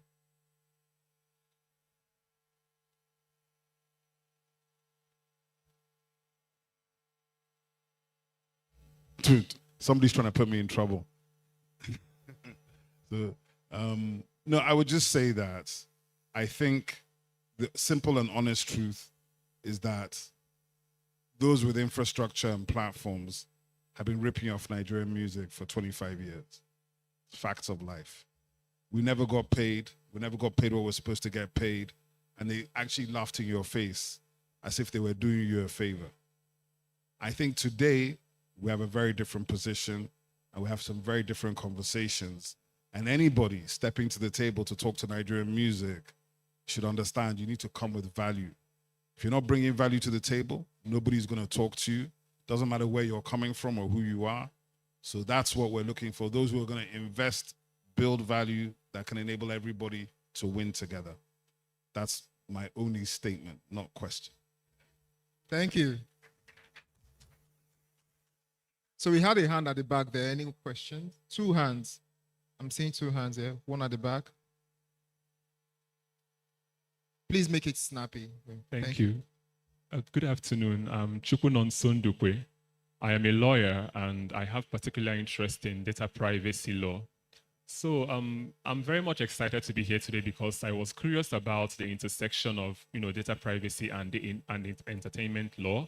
So my question now is, given the increase in the digitalization of the entertainment industry and the use of AI tools now, I mean we know how AI tools like ChatGPT train itself on large amounts of data, including data of fans, data of creators and all that, personal data, personal experiences. So my question is, are there steps being taken to ensure that there is compliance with compliance and accountability with data privacy laws, especially by data controllers and data processors, and whether there are steps being taken in the industry to make sure that the industry aligns with global best practices in entertainment law, in data privacy law rather. Thank you.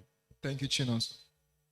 Okay, I'll just say something and then I think Ifeyinwa will add to that. I'm not a lawyer, but I know that the first challenge we have is that we, as at present, we do not have a law that protects issues like AI and data privacy in the entertainment sector. We don't have a law. We're working on getting one. Then also, I see the banking sector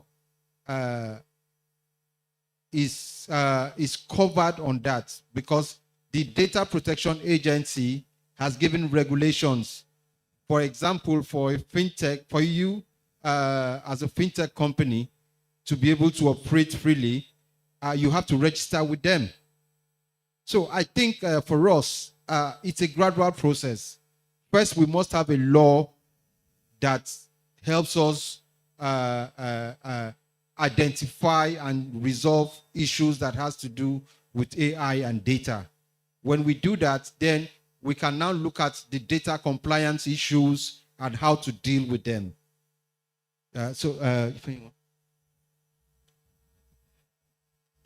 Good day, everyone. My name is Boy Shina. Hold on. Okay. So, I mean, there are guidelines, and Nigeria is signed. We have the partnership, or will I say, we're signed to the GDPR. That talks about data. So, there are guidelines as to what to do and how to treat data specifically. You have to sort of like disclose what the data is being used for. You are not allowed to collect data for one reason and then use it for any like various other reasons that the person didn't consent to. If you check like websites of platforms, there are terms and conditions that states what happened to your data and how it is going to be used. So I think there are like general guidelines around using data, collecting it. In terms of compliance, with every other thing in the sector, I would say that it is growing. I don't think there's a 0%, non-compliance, but it's growing from what I've seen. In relation to AI, I think AI is tricky. I know that there's the law that says that purely AI works are not eligible to to be copyrighted, for lack of a better word. But then AI is just still new because, like, yes, your whole song is not made up of AI, but then what happens if you have like a 50%? What happens if you even have 10%? Who owns that? How do you? I mean, there's the ownership structure, there's the exploitation structure. So I think in specific relation to AI, it's still something that as a sector, we are growing and also even try to, yeah, it's growing. It is growing. The current law now, states that you can't copyright all of AI.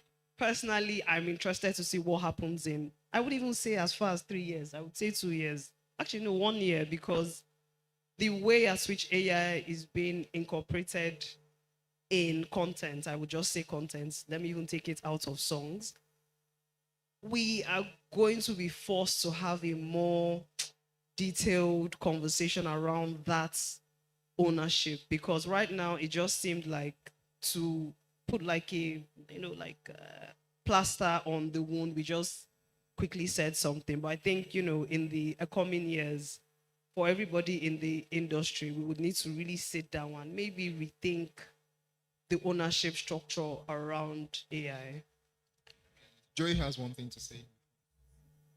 Okay, just to add to Ifewa's points, and I think there is a national data privacy law that has been signed into law now that actually talks about data privacy and data protection. And the NDPB or the NDPC, right, they'll need to do a lot in terms of enforcement, because I think it says that when anyone who's processing data of people, right, you should register, you should audit, and should comply with certain terms. So maybe distributors that do a lot, should register with this commission to ensure that data is not being misused. And maybe labels that also deal with a lot of data should also register and comply, right? Also, just to touch on the AI points, I think just like any Hello? Okay. Just like any other sector, technology goes ahead of the law, right? So at this point, it's more of a collaborative effort with AI than an enforcement or trying to create a law around it. We'll get to the point, like everyone said, where there's a structure that would guide and regulate it properly. So let Joey have one and we'll answer the second question. So specifically for AI specifically, I think we're sitting ducks. That's what we are. We're sitting ducks, and we're just waiting for the movement of the industry, the passage of time and activity to get to us. AI showed up here, and AI showed up globally, in America, in all of these places that are far removed from here. And what did they do? They trained themselves on every existing piece of music. And initially, the industry, on a global level, the industry had anxiety. Hey, what is this? Are we being replaced? Are we being this? But you know how capitalism is. They would always find a way to get to the money. And what's the money in this one? They've moved from anxiety to collaboration now. So you're seeing some people are still in court. Suno, Audio, they're still in court. Nigeria here, I'm still waiting for what the government is doing. But Nigeria here in the music industry, a lot of us have just been, oh my God, AI is eating our lunch. AI is eating our lunch. Yeah, that's what we've been doing. We've just been sitting ducks. Meanwhile, and why we're able to do that is one of the benefits of Afrobeats to the world happening to all of us, to this country, and all of us being funneled into these contracts with these majors is that whatever they do over there in America, we can feel that same protection here. But the wind of change is blowing, and it's blowing really fast. A lot of those deals aren't being renewed. A lot of us are falling out of that system. And where does that leave us? It leaves us, it makes us sitting ducks. So until, as an industry, so while the Americans are doing that, and while the majors continue to fight for everybody that they've given money to and tied down to contracts, a lot of us here in these parts of the world and these parts of the market, we don't have that coverage. We don't have that. We don't have Big Brother fighting for us and saying, hey, this is our product here. We're seeing it happen, trickle down here. We can say, hey, on the internet now, you go on the internet now, you see artists screaming every day that, hey, people have completed my snippets with AI and they've released it. That has happened to a number of people. And when they finally drop the real songs, the bad actors already have the copyright for that, and they would give them a strike. If you don't have Big Brother looking out for you, what would you do? You run pillar to post, you begin to cry and beg. And so that's what we are now. So I think, and AI moves really fast. AI moves really fast. So what we need to do, or rather, what I think we should do is we need to come together as an industry and decide what we want to do with AI. We can't continue to rely on Universal, on Empire, on Sony, and all of these people. Because guess what? The bonds that connected us, those bonds are breaking and we'll be stuck in the cold. Thank you. Thank you so much. A round of applause for them, please. Thank you. A round of applause, please. It's not easy to be here to speak about, things going on. Thank you so much, Joey. Thank you so much, Afolabi. Thank you so much, Ifeanyiwa. And thank you so much, Michael, for being here today. My name remains Anthony Dugba, and that's what we have for you today. Thank you. Thank you very much, Anthony, and thank you very much to our fantastic panelists. Please put your hands together for our panelists for doing an excellent job on this session.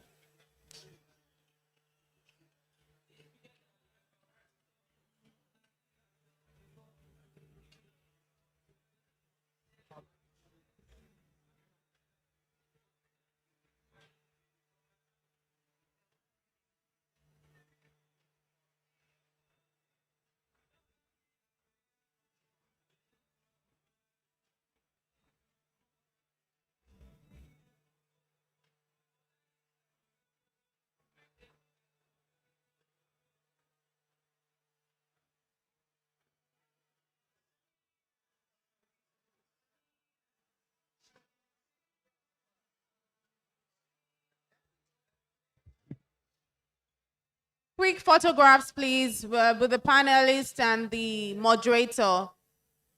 Quick picture.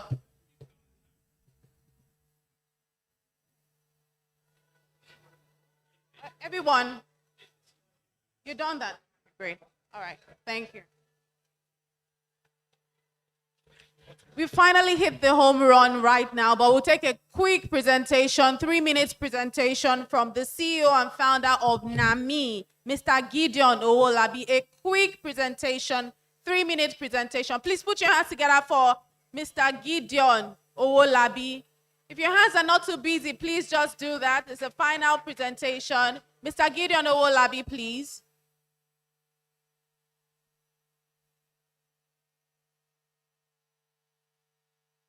What is NAMI?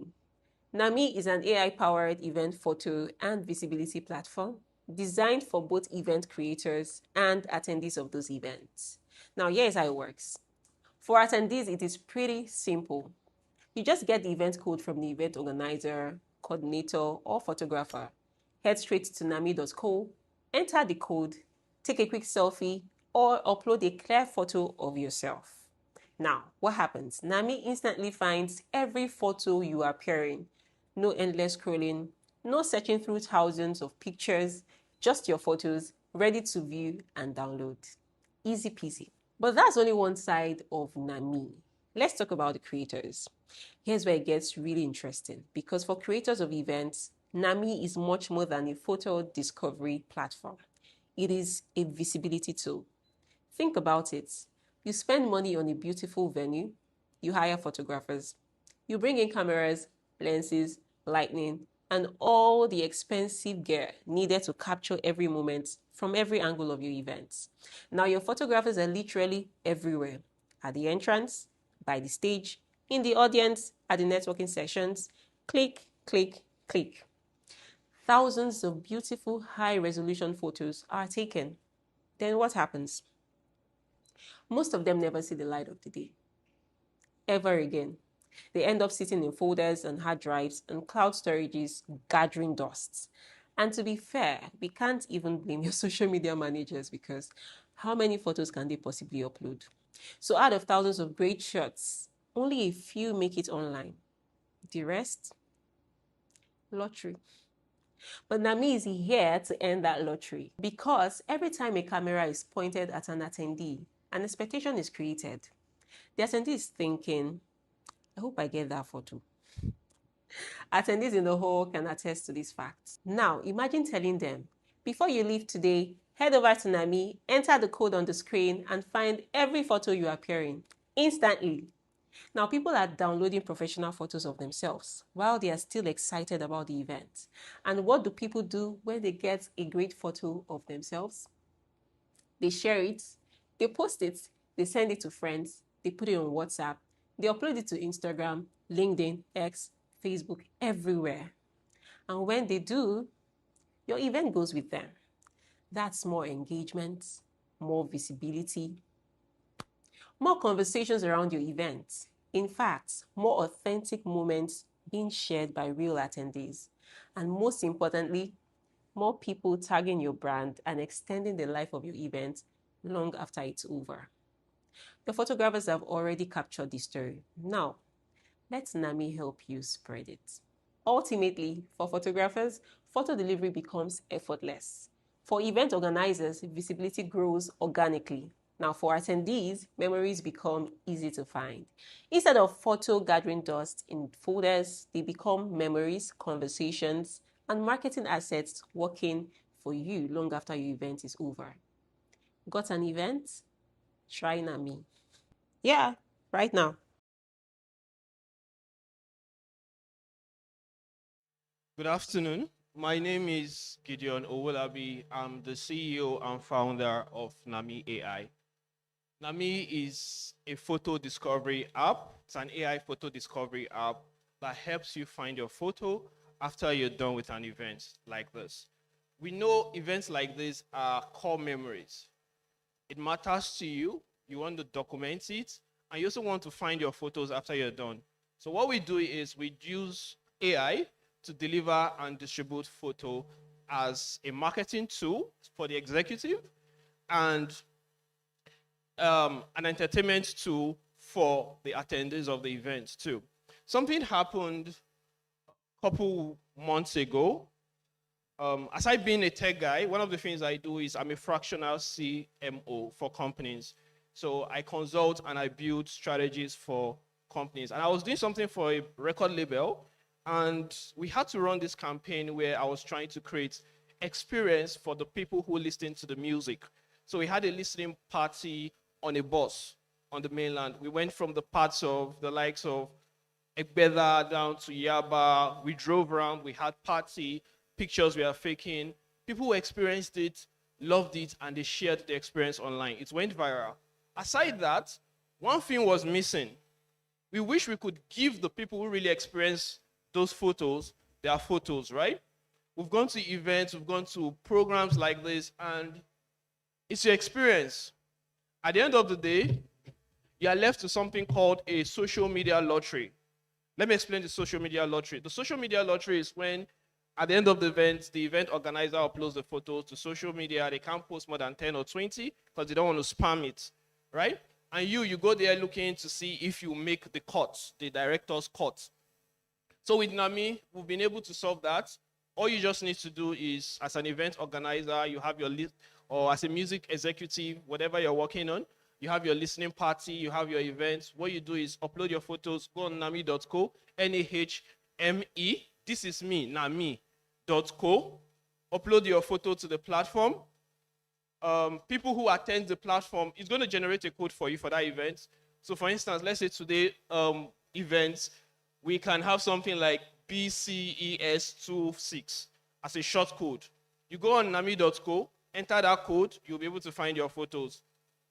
The people who own the photos can go to nami.co, and what they just need to do is take a selfie or upload a photo of their face, and it matches their face with the picture in the gallery for them to be able to download. And as an event organizer, it allows you to upload branded photos, or the platform can brand the photos for you.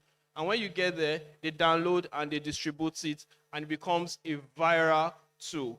There's been a great conversation about AI and how we are sitting back But with the likes of Nami today, we are leading and we are taking back our stories and being in charge of our memories. If you have any question, you can reach out. We'll be able to handle that. Thank you very much for your time, and see you next time. Bye.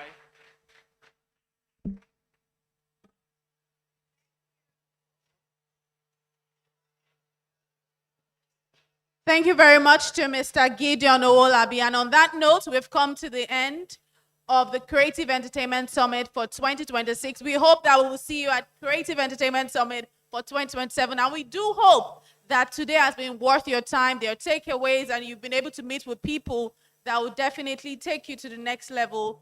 The key and the hope that we have is that we transform Nigeria's entertainment economy and industry, because it's bubbling, there's a lot of potential, and we want that this potential doesn't remain potential but becomes something much more than potential. Thank you very much, and enjoy the rest of your evening. Safe journey back to your homes. My name is Elizabeth Musa. Thank you very much.